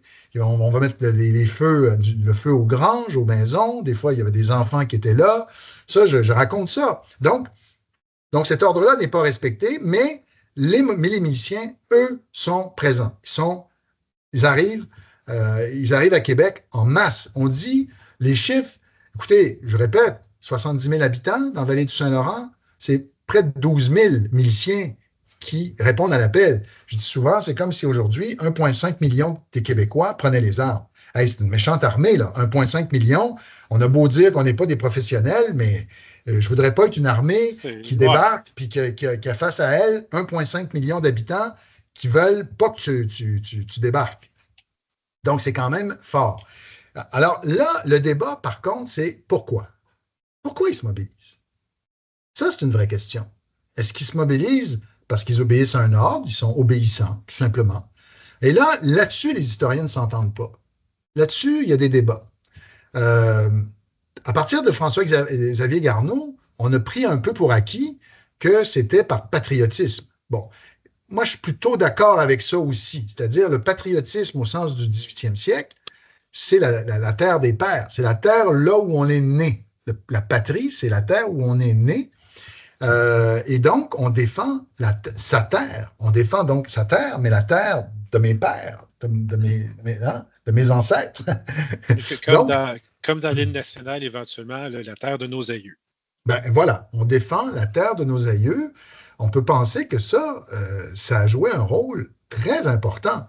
Maintenant, Louise Dechaine nous dit, oui, peut-être, ça a peut-être joué, mais ce qui a peut-être surtout joué, c'est une espèce de longue propagande de l'Église qui a fait croire aux habitants, aux Canadiens, que c'était l'hérésie qui remontait le fleuve, que c'était le diable incarné. Et évidemment, les évêques jouent là-dessus. C'est-à-dire l'évêque de l'époque, j'oublie son nom, mais il va écrire des mandements, puis c'est comme ça qu'il décrit la situation. Hein. C'est une abomination des protestants, c'est des ennemis, c'est un peu, vous savez, la Première Guerre mondiale, hein, les Français qui présentaient les Allemands comme des barbares et vice-versa. C'est un peu le même genre de configuration, probablement qu'il y a un peu des deux. Mais le 18e siècle, c'est quand même un siècle qui voit émerger le sentiment patriotique. Ça a été étudié, ça aussi, plus récemment. C'est-à-dire qu'on dit souvent que les nations modernes naissent au 19e siècle, dans la forme qu'on connaît aujourd'hui, mais c'est pas né comme génération spontanée.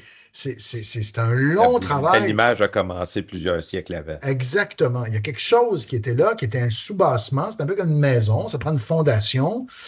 Et donc, c'est ça. Donc, on peut penser que la défense de la terre, de sa terre, de la terre de ses ancêtres, mais aussi d'un héritage. C'est-à-dire, faut imaginer, moi, mon ancêtre, là, parce que je suis au bon endroit pour parler des ancêtres, mon ancêtre Louis Bédard, c'est un cultivateur dans la région de Charlebourg, donc qui est à Québec. Donc, lui, là, ça me fait drôle de penser à ça, c'est-à-dire lui et sa famille, ils entendent des bombardements tout l'été 59.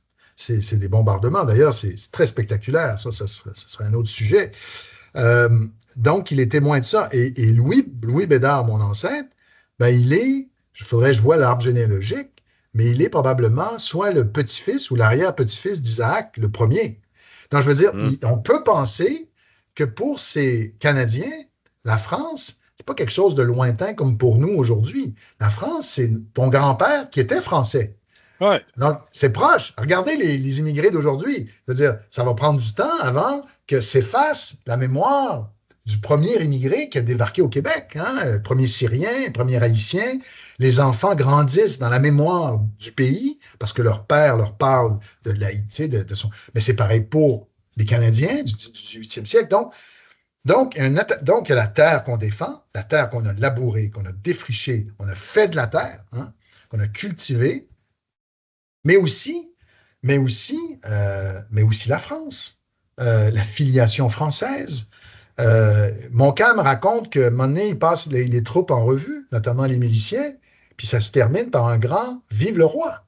Vive le roi. Vous allez me dire, vive le roi. Il l'avait pas vu souvent, le roi, tu sais. Ouais. Et puis, probablement que 99% de tous ces gens-là n'étaient pas allés en France et n'iraient jamais en France. Ben, comme mon propre grand-père. Mon propre grand-père de Portneuf, c'était les vieux pays, mais jamais il est allé. C'était comme pas dans son horizon de sa génération d'aller en Europe même. C'était, pour un cultivateur comme lui, en tout cas, pour des gens plus éduqués, c'est autre chose, ou plus fortunés. Mais voilà. Donc, moi, mon hypothèse, c'est que il y a une forme de défense, oui, patriotique au sens de patrie, terre des pères, terre qu'on a développée, mais aussi une sorte de défense d'une fidélité française. Il y a une fidélité française. Je vous dis ça parce que dans l'historiographie, souvent, on va opposer canadianité et francité. On va dire, plus on se sent canadien, moins on se sent français. Mais pas nécessairement. C'est pas tranché au couteau comme ça. C'est pas encore, surtout au milieu du 18e siècle. Donc voilà. Est-ce que j'ai une hypothèse, là, mais les gens qui sont plus à l'est versus ceux qui sont plus proches de Montréal, ça peut avoir un certain impact. C'est-à-dire que ceux de Montréal, souvent, ou de la Chine, vont avoir des relations avec l'intérieur des terres, alors que vers Québec, on va avoir plus de communication avec l'Europe parce que ça a peut-être un impact, j'imagine, sur où est-ce qu'on est. Ce que vous dites plus là, français ou non. Ce que vous dites là, ce serait vrai probablement pour, c'est vrai pour les administrateurs, mais pour le peuple canadien, qu'il soit de Baie-Saint-Paul, de Kamouraska ou de Montréal, il n'irait jamais en France. Peut-être qu'en effet, on avait accès, parce que quand des bateaux arrivaient, ils arrivaient avec les nouvelles de ce qui se passait en France. Je ne sais pas s'ils amenaient des journaux comme la Gazette de France ou je ne sais pas. Mais il y avait des lettres et puis là, les rumeurs se répandaient sur ceci, cela. Peut-être que les rumeurs sur ce qui se passait en métropole se répandaient plus rapidement en Québec qu'à Montréal. Peut-être. Mais mon hypothèse, c'est ça, c'est que de toute façon, on est face à des petits-fils, petites-filles, voire de filles et de fils de Français d'origine. Donc, c'était encore... On faisait partie d'un empire. C'est-à-dire, c'était une réalité, là. En fait, est-ce qu'il y avait un sentiment... tu sais, on dit Canadiens parce qu'ils sont nés dans la colonie, là, mais leur nationalité comme telle, est-ce que c'était canadienne pour eux dans leur tête ou ils se considéraient français encore? Ils étaient des naturels François, comme on disait. Donc, ils étaient... C'est ça, c'était un peu comme on dirait des citoyens français, mais il n'y avait pas le mot citoyen, ça vient avec la Révolution. On disait des naturels, c'est-à-dire ils avaient la qualité de naturels François, donc des habitants du royaume. Et d'ailleurs, ça va créer des enjeux. Ça a été étudié par un étudiant. Ça a été bien... j'ai un étudiant qui vient de finir une thèse sur les dimensions, justement, légales, juridiques après la conquête. C'est qu'après la conquête, c'était souvent des nobles, même si c'était une petite noblesse, mais des Canadiens qui avaient servi dans l'armée, parce qu'on avait des troupes ici, qu'on avait fondées, les compagnies franches de marine. Donc, c'était un corps colonial distinct de l'armée française, mais c'était pour des Canadiens, c'était une façon de faire carrière dans l'armée, mais on était rattaché à l'armée française, mais via les troupes coloniales. Mais donc, il y a un certain nombre de ces Canadiens qui avaient fait carrière, qui, une fois la conquête consommée ou faite, réalisée, ils vont vouloir rejoindre les troupes françaises de la métropole. Et donc là, il va y avoir des questions juridiques. Est-ce qu'on peut considérer qu'ils sont encore français? Et presque toujours, la réponse va être oui. C'est ça qui montre dans sa thèse que très tard, même encore aujourd'hui, il y a des gens qui ont cette prétention que peut-être les Québécois d'ascendance française peuvent être considérés comme des citoyens français. C'est un débat juridique, mais ça a perduré du point de vue français puis du point de vue du droit, indépendamment des régimes. Que ce soit la République, que ce soit Napoléon, que ce soit la monarchie, il y a toujours eu une ouverture, peut-être parce que c'était de la mauvaise conscience, peut-être parce qu'ils avaient le sentiment, eux, d'avoir un peu laissé tomber ces Français. Tu sais, comme disait De Gaulle, pensez à De Gaulle en 67, revoyez les archives, il dit « Nous, Français, de part et d'autre de l'Atlantique ». Mais non, mais c'est une formule spéciale quand on y pense. On est en 1967. Nous, Français, de part et d'autre de l'Atlantique. C'est-à-dire que dans son esprit, on était des Français, mais des Français du Canada. Tu sais? Ouais. Et d'ailleurs, pour lui, on était des modèles de résistants. Alors, les premiers vers qui il va se tourner en 1940, dans ses grands discours, il faisait des discours aux Français de Londres, mais quand il va se tourner vers l'extérieur, un des premiers discours qu'il fait en se tournant vers l'extérieur, c'est vers nous. Il va faire un discours en juin, c'est ça, un peu après l'appel du 18 juin, là, quelques mois plus tard, il lance un appel aux Canadiens français et il dit, vous savez c'est quoi la résistance. Non, mais c'est intéressant. Vous savez c'est quoi. Vous avez résisté envers et contre tout, puis vous êtes restés français.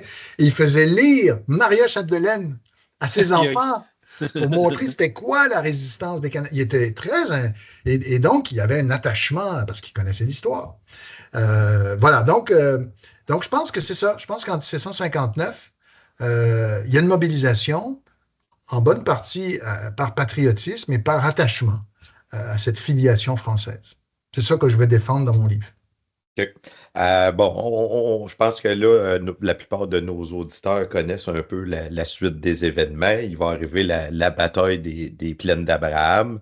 J'imagine que la nouvelle sera en France. Il nous avait dit de tenir bon, malgré le fait que Québec capitule en 1759. C'est pas la fin de la Nouvelle-France. On attend toujours des renforts. Qu'est-ce qui va se passer par la suite? Ben justement, alors là, c'est sûr que là, ça fait très mal. Et là, à l'automne 59, là, Choiseul envoie des directives à ses ambassadeurs qui sont en lien avec les Anglais, notamment son ambassadeur en Espagne, mais aussi il parle à un diplomate danois. Il envoie le message aux Anglais que tentons de négocier. Tentons de négocier. Parce que la France est à bout de souffle.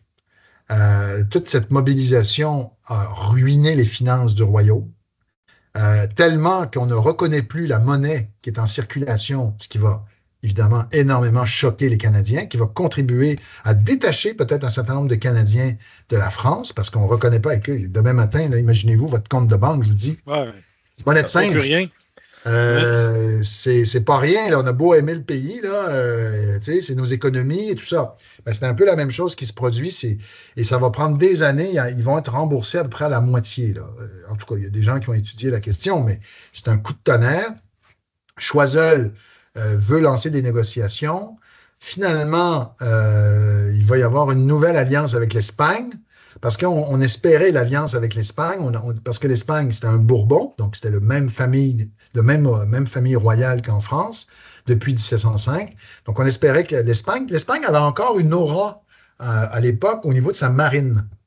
Elle avait encore été très respectée au niveau de sa marine, fait qu'on comptait ça. Fait que ça va prolonger la guerre, finalement.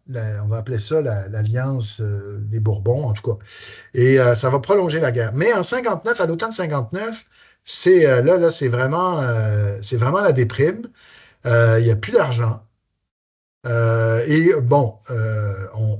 Vaudreuil envoie son émissaire à lui, j'oublie son nom, mais là, vous voyez, Montcalm avait envoyé Bougainville. Vaudreuil va envoyer son émissaire à lui, il va tenter la même chose, mais avec le même résultat en gros. C'est-à-dire que les Français vont envoyer quelques vaisseaux, mais qui vont finalement, ils vont même pas se rendre, ou ils vont se rendre après les Anglais. Et donc, mais Lévis, qui est devenu le numéro 1 avec la mort de Montcalm. Montcalm va recevoir une balle, il va mourir quelques heures, peut-être 24-48 heures après la bataille. Et là, Lévis, c'est le numéro 1. Alors Lévis, lui, il est très déterminé. D'abord, Lévis, au moment de la bataille de la plaine d'Abraham, il est à Montréal. Il est à Montréal. Pourquoi Montréal? C'est curieux. Ben, d'abord, parce qu'on a toujours la crainte des troupes de Amherst. Mais surtout, il est à Montréal pour prêter main forte aux Canadiens qui ont une bonne récolte. Ça faisait des années qu'on avait des mauvaises récoltes. Et finalement, en 59, évidemment, on va voir ça comme un signe de la Providence, mais la récolte est excellente. Et là, ça nous prend des bras. Donc, on va envoyer Lévis, puis on va envoyer des hommes et on va voir ça comme un effort de guerre aussi. Là. C'est pas juste parce que il y a des historiens qui ont dit... Aussi, là. Ben, exact. Et il y a des historiens qui vont dire, ah ben vous voyez bien les Canadiens au mois d'août, ils s'en vont cultiver leurs terres. Ben oui, ben, évidemment qu'ils vont cultiver leurs terres parce que ça fait 2-3 ans que c'est la 17. Les Français ont réussi à envoyer du ravitaillement qui est arrivé in extremis juste avant les Anglais. Puis ça, c'était bon pour 3 mois. Mais là, le 3 mois est fini à la fin du mois d'août. Et donc, on a besoin vraiment de ces récoltes. Donc, Lévis est à Montréal. Et donc, quand il apprend la mort, la défaite, et il apprend la mort de Montcalm, il monte tout de suite vers Québec. Il s'en va à la rivière Jean-Cartier. Et là, lui, son plan, c'est de reprendre Québec immédiatement, là. C'est de battre tout de suite, là, prendre les Anglais à revers parce que Québec est occupé et est assiégé. Et donc, on voudrait les prendre à revers. Et donc c'est ça. Et finalement, pas de chance, Québec capitule. C'est-à-dire capitule le 18 septembre. Donc, après 5 jours, d'ailleurs, ça ferait un bon film, ça. Toutes les pourparlers entre le 13 et le 18 septembre 59 à l'intérieur de Québec, qu'est-ce qu'ils disent? C'est quoi les arguments? Est-ce qu'on capitule ou pas? Est-ce qu'on rend les clés de la ville aux Anglais? En tout cas. Mais finalement, il arrive juste trop tard. Et là, la ville a capitulé. Donc là, il revient à Montréal et il prépare la contre-offensive. Et évidemment, et là encore, il va compter sur le soutien des miliciens canadiens. Tu sais, malgré là, le fait que les Français ne reconnaissent pas leurs dettes, tout ça, les Canadiens vont se mobiliser avec lui. Il va remonter et en avril, il va remporter la victoire de Sainte-Foy. Mais là c'est à son tour d'assiéger Québec. Donc là, les Anglais sont repliés dans la citadelle. Et là, on attend les bateaux. C'est qui arrive en premier? Qui arrive en premier, exactement. Donc là, on attend. Et là, je pense que c'est le 9 mai. J'imagine Lévis avec ses lunettes. Il voit un bateau pavillon anglais. Ouf. Mais il reste quand même, parce qu'il espère que d'autres vont venir. Peut-être qu'il est tout seul. Ben voilà, alors il reste quelques jours. Là, Bigot, l'intendant, lui dit, mais là, si vous attendez trop, on va manquer de vivre. C'est beau, mais là, peut-être que... Puis Vaudreuil aussi commence à trouver qu'il reste un peu trop longtemps. Et là, finalement, quand il va arriver d'autres bateaux anglais, c'est là qu'il a cette phrase, et c'est resté, dans le fond, dans les mémoires, c'est qu'il dit, j'ai l'impression qu'on nous a abandonnés. Vous voyez, il dit ça dans une lettre à Bigot, et ça va rester. Alors là, évidemment, j'ai envie de dire, les carottes sont cuites parce que là, les Anglais sont les premiers qui arrivent à Québec et Amherst, là, cette fois-ci, ils remontent vraiment jusqu'à Montréal. Il arrive, là. Et là, ben là, là, il y a une disproportion, là. Il y a un déséquilibre des forces. Vous parliez tantôt dans un film, vous étiez resté sur une impression que vous pensiez que c'était une vérité là, jusqu'à temps que vous informiez un petit peu plus. Nous, on a toujours eu cette impression-là que, d'où ça vient, ça, que les Français nous ont abandonnés? Ah, ça, là, mon hypothèse de ça, c'est que, justement, c'est la propagande des Anglais. Dans le premier manifeste de James Wolfe, à la fin juin 1759, il dit ça. Il dit, regardez, les Français vous ont laissé tomber. Décrochez. Laissez-nous faire la guerre entre 2 armées de professionnels, là. Les Français, puis en plus, évidemment, ils avaient toute la vision que les Français, c'était la tyrannie. Hein, eux, ils étaient dans les libertés. Hein, ils étaient fiers de leur régime, avec un parlement, des libertés. Donc, les Français... c'est la tyrannie. Les Français, c'est quoi? C'est des courtisanes qui décident à la place du roi. Là, il y a le côté un peu matamor viril. Hein? Puis donc, c'est pas sérieux. Et ils vous ont laissé tomber. Regardez, vous êtes tout seul. Vous n'avez pas eu de renfort. Donc, laissez tomber. Et Murray va répéter ça. James Murray va répéter cette espèce de mantra. Puis dans le fond, c'est de la désinformation, là. C'est comme ça. Durham va répéter ça un peu dans son rapport. C'est un résidu de colonie qui a été comme un peu abandonné à elle-même. Alors, moi, mon hypothèse, c'est qu'on a un peu intériorisé cette idée. Et là, je ne suis pas en train d'absoudre la France. Là, la France a fait des erreurs. La France, oui, en effet, ce plan était peut-être un peu trop risqué. La France n'a pas assez investi dans sa marine. La France s'est peut-être en effet éparpillée sur le continent au lieu de concentrer ses forces. Faut dire qu'elle n'avait pas de souveraineté sur l'ensemble de la Nouvelle-France, là, mais donc la France a commis énormément d'erreurs ou n'a pas été très présente, peut-être négligé les choses. Par exemple, la fameuse frontière de l'Acadie après le traité d'Utrecht, ils vont laisser ça traîner. Donc, on peut blâmer la France de sa politique, mais on peut aussi blâmer les Anglais. Je veux dire, après les Anglais, quand ils vont remporter la victoire, ben, les Américains ne seront pas contents, là. Ils vont leur refiler des taxes. Ben, c'est normal. On peut... Donc, moi, je pense que c'est beaucoup le discours de propagande des Anglais pour nous désaffilier, tu sais, de la référence française. Pour essayer de nous séparer un peu. Oui, nous pour isoler. Mieux nous assimiler. C'est ça, exactement. Et on voit que, par exemple, sous Napoléon, les Anglais se méfient beaucoup des Canadiens à l'époque des guerres napoléoniennes. Parce qu'on dit, est-ce qu'ils sont vraiment fiables, ces Canadiens? Et le 19e siècle, là, le prénom Napoléon, c'est un des plus populaires au Canada français. C'est une fierté française, c'est nos racines, c'est un grand pays qui remporte des grandes victoires. Alors, ça va perdurer, cette méfiance, et pour justement peut-être travailler une forme de loyauté des Canadiens, on va constamment discréditer l'ancienne mère patrie en disant, voyons, c'est pas sérieux, c'est pas un bon régime, ils vous ont laissé tomber. Constamment, un peu, excusez la métaphore psychanalytique, c'est un peu comme la mère qui discrédite le père, tu sais, quand ils se séparent, là, tu sais. Ton père, c'est un bon à rien. Oui, un peu, oui, c'est ça. Si on pourrait dire que le Canada était comme un pays à naître, hein, c'était quelque chose d'encore un peu, c'était pas encore un peuple qui avait conscience de lui-même. Avant qu'on passe à la conclusion, selon vous, dans toute cette suite d'événements-là, y a-t-il un geste là, ou une action qui aurait pu être posée, qui aurait changé complètement là, l'issue de cette guerre-là? Là? Moi, je pense tantôt, on parlait de Lévis qui arrivait de Montréal.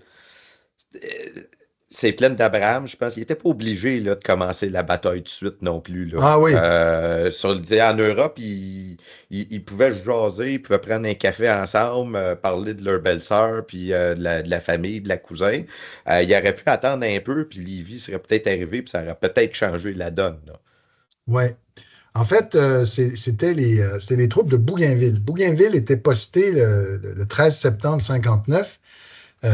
Donc, oui, Lévis est à Montréal, mais ça aurait pris beaucoup trop de temps. Ça aurait été impossible qu'il remonte dans la même journée.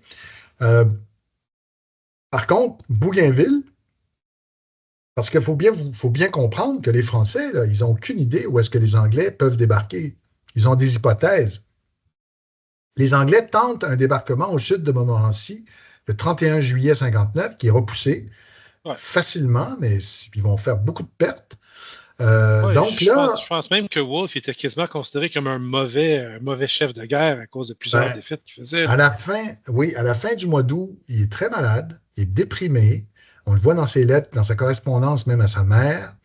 Et lorsqu'il décide que ça va être à Lens-au-Foulon, il y a une levée de bouclier de son état-major. Monckton, Murray, puis un autre que j'oublie, Townsend. Ils disent, mais t'es fou, c'est ben trop casse-cou. Il est pas... Puis lui, il va mettre tout son poids, toute son autorité pure pour dire c'est là qu'on débarque. Parce que le plan de l'état-major, c'est de débarquer plus vers Cap-Rouge, un petit peu plus loin. Parce que, puis là, de remonter, de prendre à revers les Français. Et donc, et aussi, il faut voir que dans les jours qui précèdent le 13 septembre, il y a beaucoup ça circule sur le fleuve, les vaisseaux anglais, les bateaux anglais sont en repérage. Ils ont fait ça tout l'été, mais ils sont très actifs quelques jours avant le débarquement. Donc, par prudence, Montcalm dépêche Bougainville dans le coin de Cap-Rouge pour juste s'assurer que si jamais il y a quelque chose, ben, il y a des hommes. Et ce sont, dit-on, des troupes aguerries que dirige Bougainville. Je pense une cavalerie assez aguerrie. Et donc, oui, si Bougainville, bon, là, ça, c'est des spécialistes de stratégie militaire, mais si Bougainville, peut-être, avait en effet été mobilisé plus rapidement et qui avait pu prendre à revers les Anglais installés sur les plaines, c'est sûr que ça aurait pu être beaucoup plus compliqué pour les Anglais, certainement. Voilà. Et moi, je dirais un autre élément, c'est qu'on prend pour acquis que la chute de Québec, c'est la chute des plaines d'Abraham. Et Denis Vaugeois, l'historien, lui, a toujours soutenu, et il y a des bons arguments, que c'est loin d'être déterminant, dans le sens où, dans les guerres, c'est une bataille, exact. Et dans les guerres, il y a toujours des négociations. Hein? Alors, je t'ai pris Minorque, mais toi, tu m'as pris le Canada, je te rends Minorque, tu me rends... Et au début, Wolfe, on le voit, j'ai lu beaucoup sur Wolfe aussi, et il était convaincu que les Français feraient tout pour garder le Canada. Il était convaincu de ça. Les Anglais étaient assez convaincus qu'ils se serviraient du Canada comme monnaie d'échange pour avoir autre chose dans cette guerre mondiale. Hein. C'était une grosse colonie, ça s'appelait la Nouvelle-France. Exact. C'était pas un petit nom n'importe quoi, ça portait leur nom. Et là, finalement, les Anglais constatent que non. Les Français laissent tomber et laissent tomber, dans le fond, leurs considérations géopolitiques. Parce que pourquoi, jusque-là, les Français, même s'ils étaient beaucoup moins nombreux, tout ça, avaient conservé tous ces territoires? C'est parce qu'ils étaient conscients que ça faisait barrage aux colonies anglo-américaines. C'est Pierre Lemoyne d'Iberville écrit ça en toutes lettres dans sa correspondance dès la fin du 17e siècle. Donc, ça ne prenait pas non plus un doctorat pour savoir ça, c'était évident. Donc, il faut faire barrage, donc il faut encercler un peu les Anglais pour rester vraiment bien sur le continent avec nos alliances avec les Autochtones. Et donc, ces considérations géopolitiques comptent tout le long du 18e siècle. Ils comptent même jusqu'en 1748, parce que je vous rappelle qu'en 1745, Louisbourg est pris par les Anglais, mais va être restitué dans le traité de Aix-la-Chapelle, va être restitué aux Français parce que Louis XV y tenait beaucoup. Donc, il y avait encore. Puis ils vont le refaire d'après. Voilà, oui, mais là, ce qui change au début des années 1760, dans la vision française, c'est comme si cette perspective géopolitique, on la laisse un peu tomber et on ne conserve que ce qui est payant. Que ce qui est payant, le poisson, le sucre. Là, on a des intérêts. Puis on garde ça. C'est plus payant. Exactement, mais le reste, prenez-le le continent. Peut-être que certains avaient une vision un peu cynique en disant prenez-le le continent, de toute façon, assez rapidement, les Américains vont se rebeller, peut-être, avec nos alliés autochtones. Bon, ça, c'était d'autres considérations, mais voilà. Pourquoi la bataille des plaines d'Abraham a eu lieu aux plaines d'Abraham? Pourquoi Montcalm n'a pas juste replié dans la citadelle qui était Québec pour se protéger? Ils se sont fait dire de tenir le coup. Tu te barricades dans une citadelle, il y a un siège, ça peut durer des mois. Ils ont déjà eu des sièges à Québec. Pourquoi est-ce qu'on a une bataille qui a lieu aux plaines d'Abraham? D'abord, c'est un champ assez à découvert. Il y a du relief, mais je me suis moi aussi posé cette question-là souvent.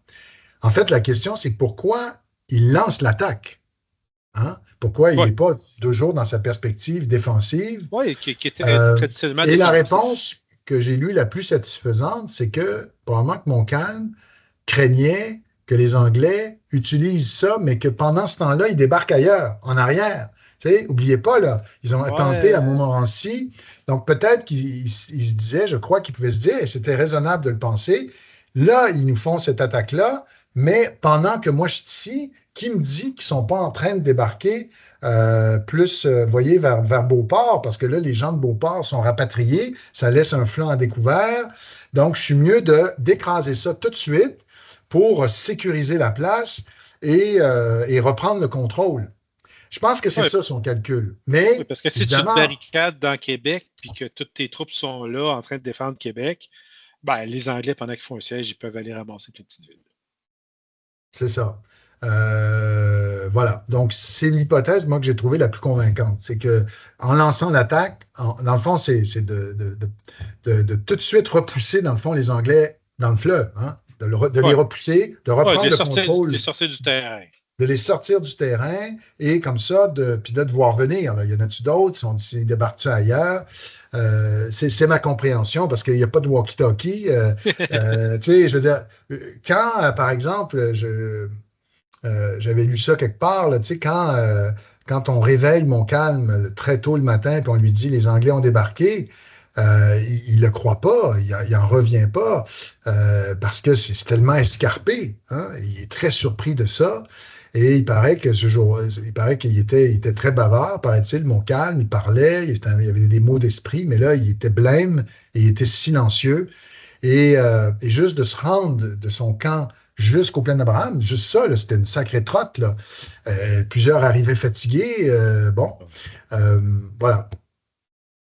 Avec des troupes aussi, puis ça a été dit, bigarrées. Hein? Donc, les troupes françaises de Montcalm, parce que Montcalm avait eu l'idée, qui a été très critiquée aussi, d'intégrer les miliciens dans les corps d'armée réguliers. Donc, vous aviez des troupes avec des armées, des soldats de métier qui sont habitués que quand vous tirez dessus, ils restent debout, puis ils serrent les rangs.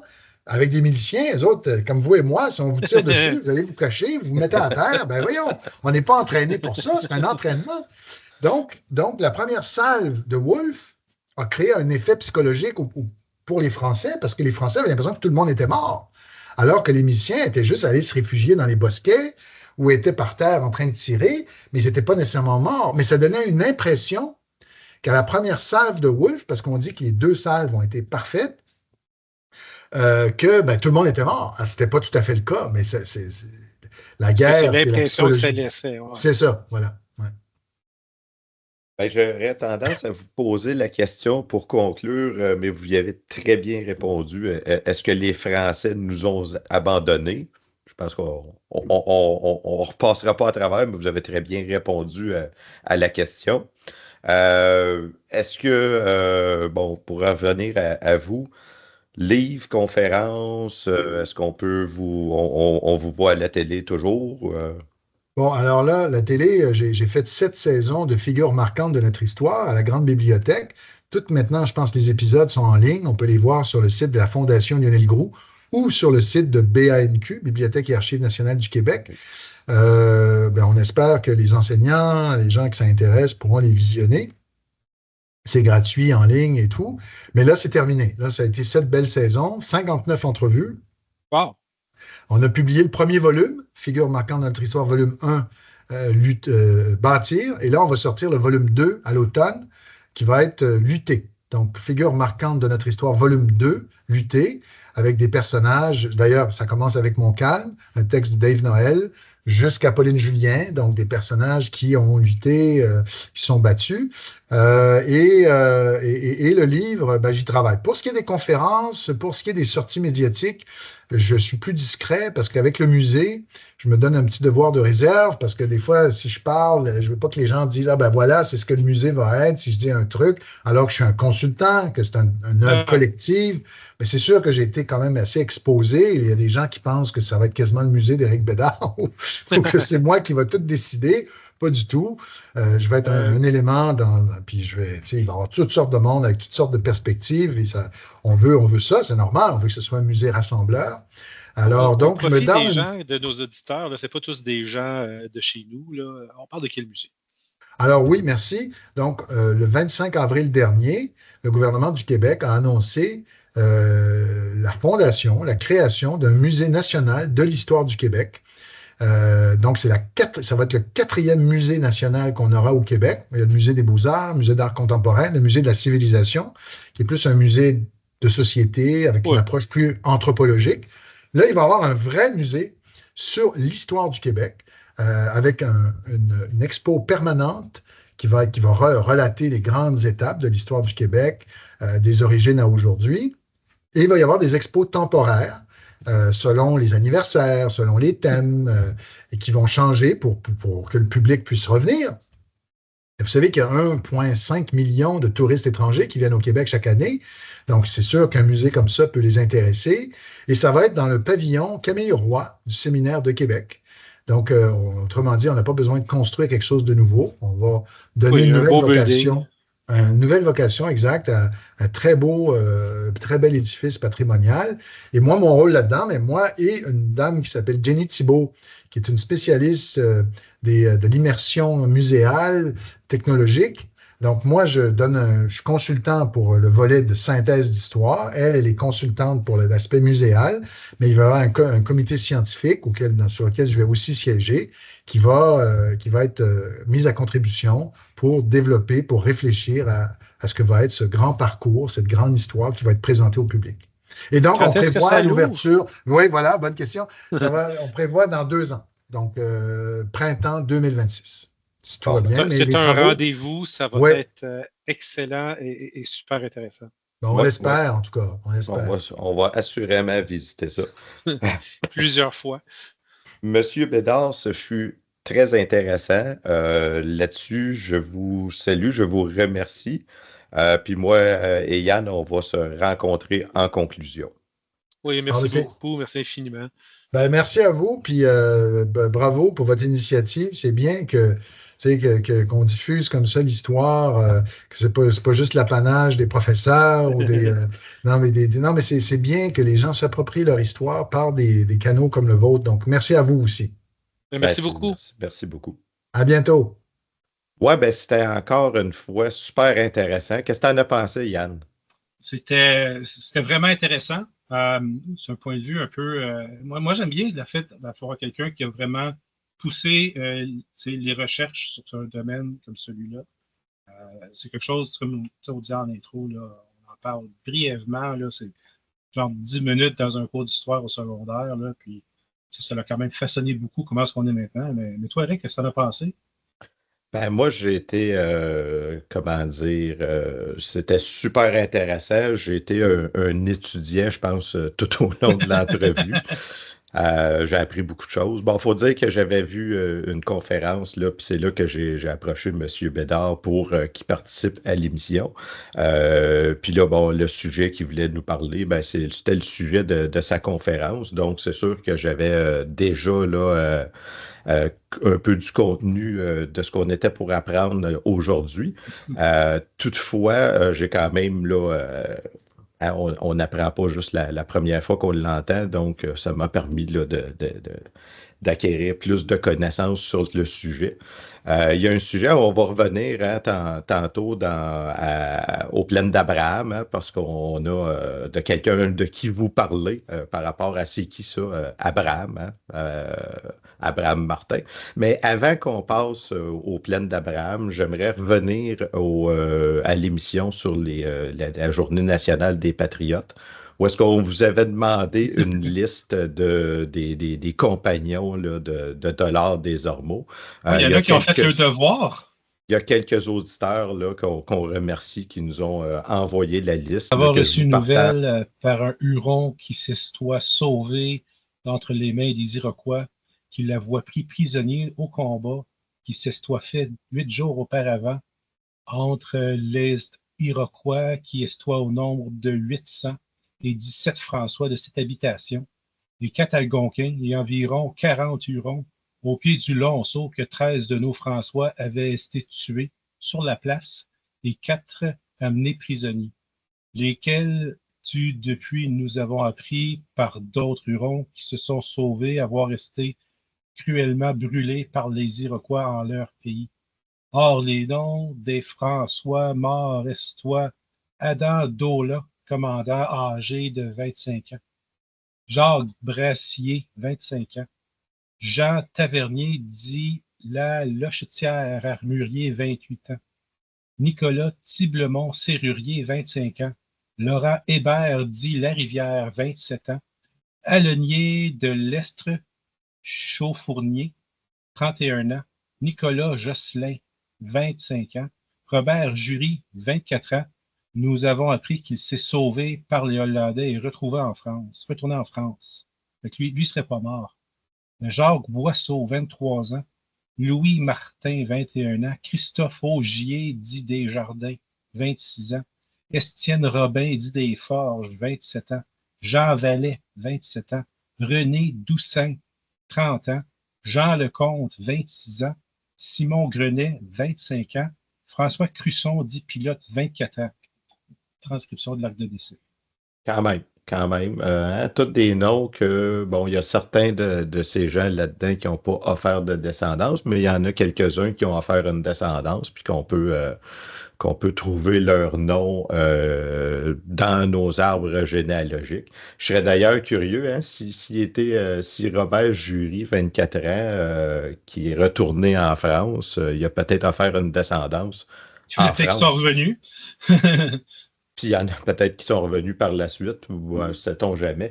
Ceci étant dit, hein, on a un Louis Martin. Parlant de Martin, il y a un autre Martin qu'on aimerait vous parler. En fait, on en a parlé un petit peu tantôt. Il y a la bataille a eu lieu sur les plaines d'Abraham. Mais Puis c'est les qui plaines ça? d'Abraham, ça, c'était pas Abraham, genre le nom biblique, là. C'est quelqu'un, ça, Abraham? Effectivement, c'est quelqu'un. Puis c'est question. Si on va sur la plaque des premiers habitants de la ville de Québec, hein, on connaît tous Louis Hébert, qui, soit dit en passant, est l'ancêtre là, de certains là, de nos auditeurs. Probablement que je le suis. Beaucoup de nos auditeurs. Beaucoup de nos auditeurs, Guillaume Couillard aussi. Puis si on voit le troisième, hein, on voit leur date d'installation, 1617-1618. Abraham Martin, dans le cas d'Abraham Martin, on parle, là, si ma mémoire est bonne, là, 1620 quelques, là, ou 19 à peu près. Donc, selon cette plaque-là, il est le troisième là, habitant là, de la ville de Québec. Avec Marguerite Langlois, son épouse. Avec Marguerite Langlois. Maintenant, est-ce que Abraham Martin est l'ancêtre des Martins du Québec? Ça aurait du sens? Ça aurait du sens, mais en fait, non. Puisque si on va sur le site de nos origines, on peut voir là, Abraham Martin, dit l'Écossais, et Marguerite Langlois, qui ont eu plusieurs enfants, hein, comme c'était le cas à l'époque, mais ceux qui ont laissé une descendance sont des femmes. Marguerite, Hélène, Marie, Madeleine, Barbe et Anne Martin. Donc, Eustache Adrien puis Charles Amador, puis s'il y en a d'autres qui sont pas connus, n'ont tous pas laissé d'enfants. Donc, le nom, le patronyme ne serait pas resté parce que, mettons, Hélène ou Marguerite, quand ils sont mariés, leurs enfants ils ont pris le nom de leur époux. Exact, exact. Par contre, si vous vous appelez Racine, si vous appelez Cloutier, si vous vous appelez Forget, Biron ou Raté, il y a quand même, hein, on voit le nom de leurs époux, là. Donc, c'est probablement... Des noms assez répandus, là.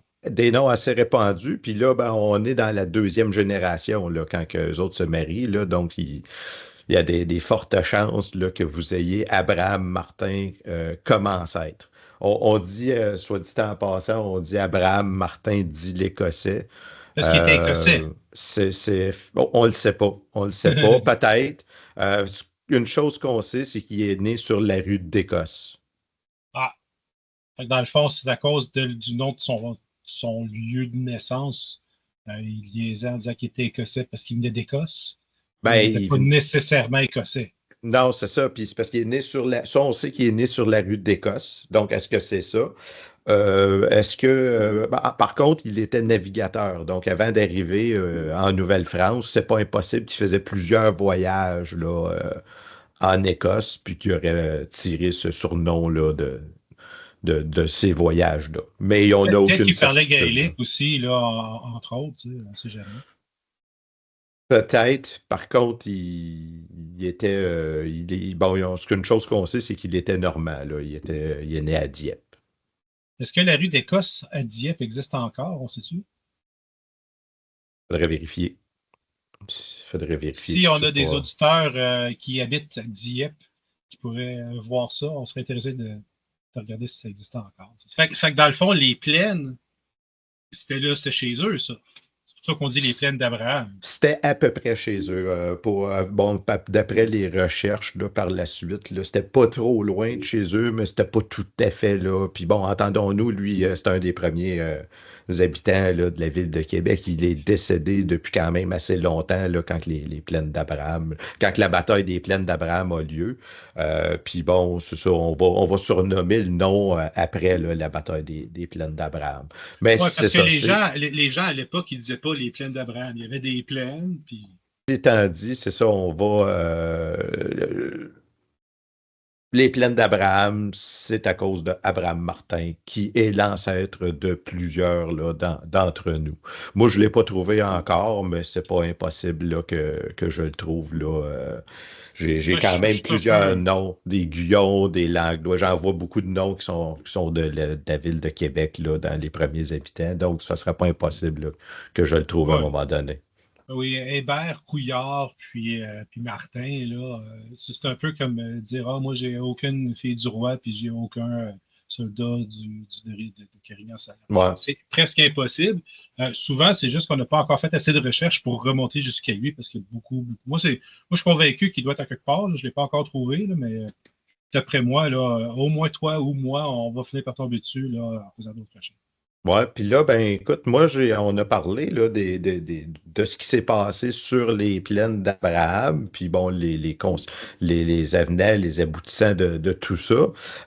Mais bon, on a aussi parlé hein, souvent des Canadiens lors de l'entrevue. Puis ça, ben, quand vous faites votre arbre généalogique, puis que vous voyez quelqu'un qui était dans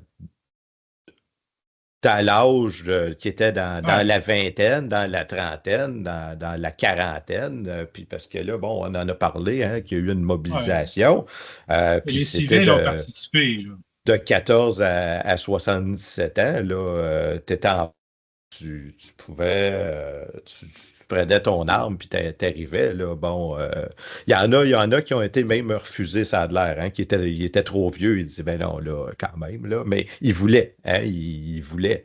Ceci étant dit, si vous regardez votre arbre généalogique, on parlait de proportions là, immenses. Là, on parle là, de presque un homme sur deux, sur trois qui étaient mobilisés là, durant cette période-là. Donc, si vous regardez votre arbre généalogique, il y a des Ouais, fortes chances que probablement. vous en trouviez un. En Vous fait, avez la partie tu sais, s'il a participé à la mobilisation puis qu'il n'est pas décédé, il y a des chances qu'on ne le sache juste pas. Parce qu'ils n'ont peut-être pas de trace écrite de ça. Parce que le c'est monde ça, c'est ça. participait genre normal, mais il n'était pas enrôlé dans l'armée. Il y avait un entraînement pour fitter avec ce qu'il y avait à faire, mais c'était pas. Fait que souvent, si ton ancêtre n'est pas décédé sur le champ de bataille, tu ne sors peut-être juste pas. Moi c'est ce que je pense qu'il y a, parce que j'ai des gens dans mes ancêtres, pas tant à Québec, mais autour, tu sais, vers la Beauce, là, puis vers Montréal. Mais les gens ont sûrement participé. Là, j'avais des ancêtres d'un bon groupe d'âge à ce moment-là. Euh, Moi, je me dis, c'est impossible qu'il n'y en ait aucun qui soit juste resté, tu sais, comme tout le monde soit resté chez eux à regarder la TV. Là. Le monde, il devait être impliqué, là. Tu es en train de te faire envahir. C'est comme un peu. Moi, je crois pas à ça que le monde, il s'en foutait. Là. Non, non, non, non, non, c'est sûr, c'est sûr. Puis, à travers ça aussi, il y en a qui ont été, hein, on a parlé là, qu'ils ont envoyé 10 000 soldats en Nouvelle-France. Ben, là-dedans, il y en a qui sont restés. Ben ouais. Il y en a pas mal là, qui sont restés. Puis moi, ben, j'ai un de mes ancêtres hein, que j'ai une certitude, je vous montre ça. Donc, vous vous souvenez de mon ancêtre Joseph-Henri Paul Laprairie, qui était le Ouais. sujet là, de l'émission d'introduction de la chaîne Raconte-moi mes ancêtres. Je vous ai aussi déjà parlé de son père François-Xavier dit Laprairie, qui a été soldat lors de la guerre de sécession aux États-Unis. Alexander Francis Laprairie. Il était sous le nom de Alexander lors de son passage aux États-Unis, parce que François-Xavier, François Xavier, c'était bizarre. C'était bizarre pour les anglophones. Ceci étant dit, son père, ses parents, ce sont François-Xavier, Sébastien Bastien, Étienne de la Prairie et Louise Renaud. Puis là, on va arriver dans des noms, hein, on parlait des premiers habitants de la ville de Québec, mais on va commencer à tomber dans des noms que tu vas reconnaître. Le père de François Xavier, c'est François Laprairie et sa mère, c'est Geneviève Tessier. Puis bon, si on remonte la branche là, de Tessier, on arrive là, On arrive au début de Québec. non, à Montréal, Urbain Urbain Tessier. Tessier, ben oui, le voisin de mon ancêtre. Le voisin de ton ancêtre, Jules Lauzon. Ouais. Puis qui n'est pas d'ailleurs ton ancêtre. Oui, aussi, parce qu'il y a des Lauzons, ses enfants, les débuts de Montréal, hein, il n'y avait pas beaucoup de monde. Puis quand on remonte aussi, Paul Tessier, on va retrouver Archambault aussi. Oui. Archambault, avec Lauzon. C'est des noms. Lauzon n'était pas une grosse ville au début. Montréal n'était pas une grosse ville au début. Non. Puis Lauzon avait eu beaucoup d'enfants. Là, à troisième génération, il était une centaine déjà. Fait que, pensez, il y a beaucoup des débuts de la ville de Montréal qui avaient des Lauzons. Oui, effectivement. Mais là, moi, de qui je veux vous parler en particulier, c'est l'ancêtre d'Henri-Paul Laprairie, c'est Sébastien-Étienne dit Laprairie. OK? Donc, son nom de famille, c'était Étienne, puis c'est un dit Laprairie? C'est un dit Laprairie, c'est son nom de... Bon, je reviens plus tard, mais bon, si on peut voir, il serait né en 1717 environ à Remoncourt, en France. Quand même. Décédé en 1771 à Terrebonne. Donc là, on est là, dans les années là, de la bataille des Plaines d'Abraham puis de la guerre de 7 ans. Lui, il s'est envenu sur notre territoire pendant le 18e siècle, ce qui est un peu moins commun à cette époque-là. Ben, il faisait partie des 10 000 soldats. Ça va envoyer. Si on va sur je vous montre le fichier origine, c'est un site, hein, fichierorigine.com, qui chacun des premiers arrivants d'une lignée est documenté. C'est par Marcel Fournier et d'autres généalogistes là, professionnels, chercheurs qui ont fait des recherches sur ces gens-là. Puis dans la fiche 241467, on retrouve Sébastien-Étienne dit Laprairie, qui serait né en 1715. Selon eux, ce serait le 23 octobre 1715 en Remoncourt. Toi, tu avais en 1717. Est-ce qu'il y a une raison pour laquelle il y a quelque chose de différent? Il y a probablement un autre document qui disait qu'il y avait un certain âge, et en déduisant de cet âge-là, on arrive à une autre date, là. Mais bon, c'est ses parents, Sébastien-Étienne et Françoise Roubaud, qui se sont mariés à Remoncourt, en France. Sa première mention au pays, 1755. Donc, à ce moment-là, en 1755, il serait arrivé, là... On est dans la guerre de 7 ans. Là. C'est ça. Quand les soldats français arrivent, là, on est là. On dit que son occupation à l'arrivée était soldat des troupes de Montcalm dans le régiment du Languedoc, la compagnie de Fréville.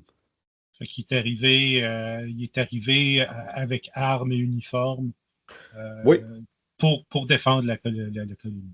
Oui, non seulement ça, mais on dit qu'il est engagé au régiment, hein, le 14 janvier 1750. Ça fait donc déjà 5 ans qu'il est dans le régiment.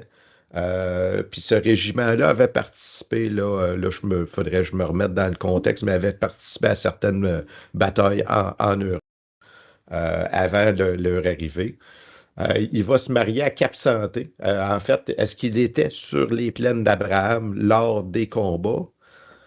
Fort probablement, mais pas en tant que soldat. Pas en tant que soldat. En fait, il n'était probablement pas sur les plaines d'Abraham, puisque, regardez, on peut voir ici sa date de mariage, le 26, le 26 février. Hein? Puis ici, dans les remarques, il obtient un certificat de liberté au mariage le 19 février 1759. Donc, il est arrivé en 1755. Il était à Carillon. Il était à Fort William Henry. Il était tout, tu sais, bon. Mais en février 1759, il obtient son certificat de liberté. Donc, il n'est plus dans l'armée. Il s'est marié à Cap-Santé. Mais on se souvient, hein, que Bougainville était dans la région de Port-Neuf parce qu'on craignait un débarquement là. Ce qui fait tout son sens. Ouais. Probablement qu'il a rencontré sa femme dans ce coin-là. Et il s'est marié. Puis là, bon, tu vas dire, écoute, là, t'es un peu un lâche, là, lâché en plein milieu de la bataille, mais il faut comprendre aussi que quand il s'est marié, il serait né, s'il est né en 1715, il arrive en 1755, il a déjà 40 ans. Ouais, pour un soldat, tu sais, même de nos jours, dans l'armée canadienne, ils vont recruter souvent les soldats à la sortie du secondaire, 17-18 ans. Puis après 20 ans de carrière, ils peuvent prendre une retraite complète. Donc à 38 ans, tu peux être retraité complet de l'armée canadienne. Oui, sauf que, bon, on n'a ça, pas. c'est de nos jours. Là, à l'époque, on était vieux à 50 ans. Oui, effectivement. Puis là, on ne sait pas qu'est-ce qu'il faisait avant, mais on sait qu'il était engagé en 1750, avant même que la guerre de 7 ans commence. Il était déjà âgé de 35 ans en 1750, là. Oui, À puis il peu a fait près, sa là. part. Fait Il a que fait quand même plusieurs batailles. C'est pas comme s'il était juste lâcheux. c'est ça, c'est ça. Mais il l'a par mérité. contre, quand ses chums sont arrivés, c'est Ouais. sûr qu'il était, quand on parle des miliciens canadiens, il était probablement rangé, il n'avait plus l'uniforme, Ouais, mais probablement il qu'il était était rangé. un leader parce qu'il connaissait comment ça marche, puis que les autres, ils disaient Hey, toi, là, let's go, là, on s'en va se battre, là, tu es avec nous autres.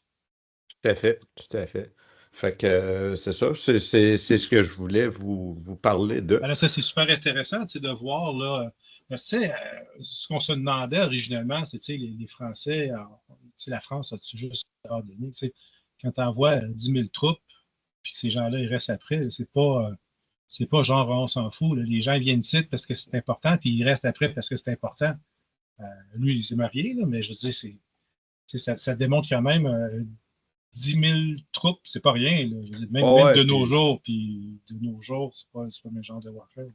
non, non, c'est ça. Puis bon, je veux dire, c'est l'histoire de Sébastien Étienne dit La Prairie, mais c'est l'histoire là, de plusieurs autres là, patronymes qui sont arrivés là, lors de la guerre de 7 ans. Est-ce qu'on sait d'où Euh, vient le dit La Prairie? c'est un lieu qu'on surnommait, là, qui venait d'une prairie, là, ce soit un lieu en France, mais les documents sont difficiles là, à trouver là, à C'est cette pas toujours époque-là. évident de comprendre. Là. On en a Ouais, plusieurs. parce que bon. C'est des rosiers, là, le gars, il avait juste des fleurs. Tu sais. Ben, on sait que les Lavignes étaient probablement vignerons ou leurs ancêtres l'étaient, là. Leurs proches ancêtres, parents, Ouais. grands-parents, là, c'est ça. Mais bon, là, dans le cas de la prairie, on parlerait d'un lieu.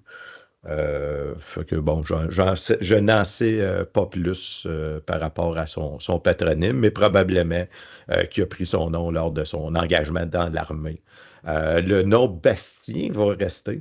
Il y a des Ouais. Bastiens qui sont des descendants de Quand même assez Sébastien. répandu comme nom au Québec aussi. Là. Oui, mais il y a il y a 8 souches, 6 ou 8 souches de Bastien, puis c'est OK. ça, c'est souvent des Bastiens ou des Sébastiens, puis qui sont devenus un Bastien par la suite, là. Sont pas absolument pas tous de la même souche, là, un peu comme les Saint-Onge, là, Qui venait qui du venaient tous du Saint-Onge. Saint-Onge, mais Le au grand niveau Saint-Onge. familial, là, c'est ça, ouais, c'est grand à l'époque. Alors, sur ça, je pense On on a n'a bien pas fait. illustré un Ouais, peu qu'est-ce que c'est, mais on ne pourra jamais faire le tour. C'est un des sujets les plus complexes de l'histoire. Il va y avoir un musée qui va en parler, qui va avoir plus de détails à voir là-bas. ouais, ouais. Puis moi, je serais curieux de savoir auprès de nos auditeurs, hein, s'il y en a qui ont fait de la recherche sur leurs ancêtres là, lors de la guerre de 7 ans, puis qui ont trouvé là, que ce soit des soldats français qui sont débarqués ou que ça pourrait être des miliciens. Il y a des listes de blessés à l'Hôtel-Dieu de Québec, je crois. Il y a Ouais. une liste de blessés sur les plaines d'Abraham. Qui suit, là, soit durant la bataille ou quelques jours là, qui suit, là, qui vont aller à l'hôpital, puis on donne les registres de ça. Donc, si vous avez des ancêtres dans la région de Québec, ça serait peut-être intéressant pour vous de faire ce genre de recherche-là. Sur ce, comme à l'habitude, si vous avez aimé, n'hésitez pas à le mentionner en cliquant sur le bouton j'aime, en commentant en vous abonnant à la chaîne si ce n'est pas déjà fait, ou encore mieux, en partageant la vidéo. Là-dessus, je vous souhaite une excellente fin de journée à tous. Une excellente fin de journée à toi aussi, Yann. Merci, Eric. Merci d'être à l'écoute. Bonne journée à tous.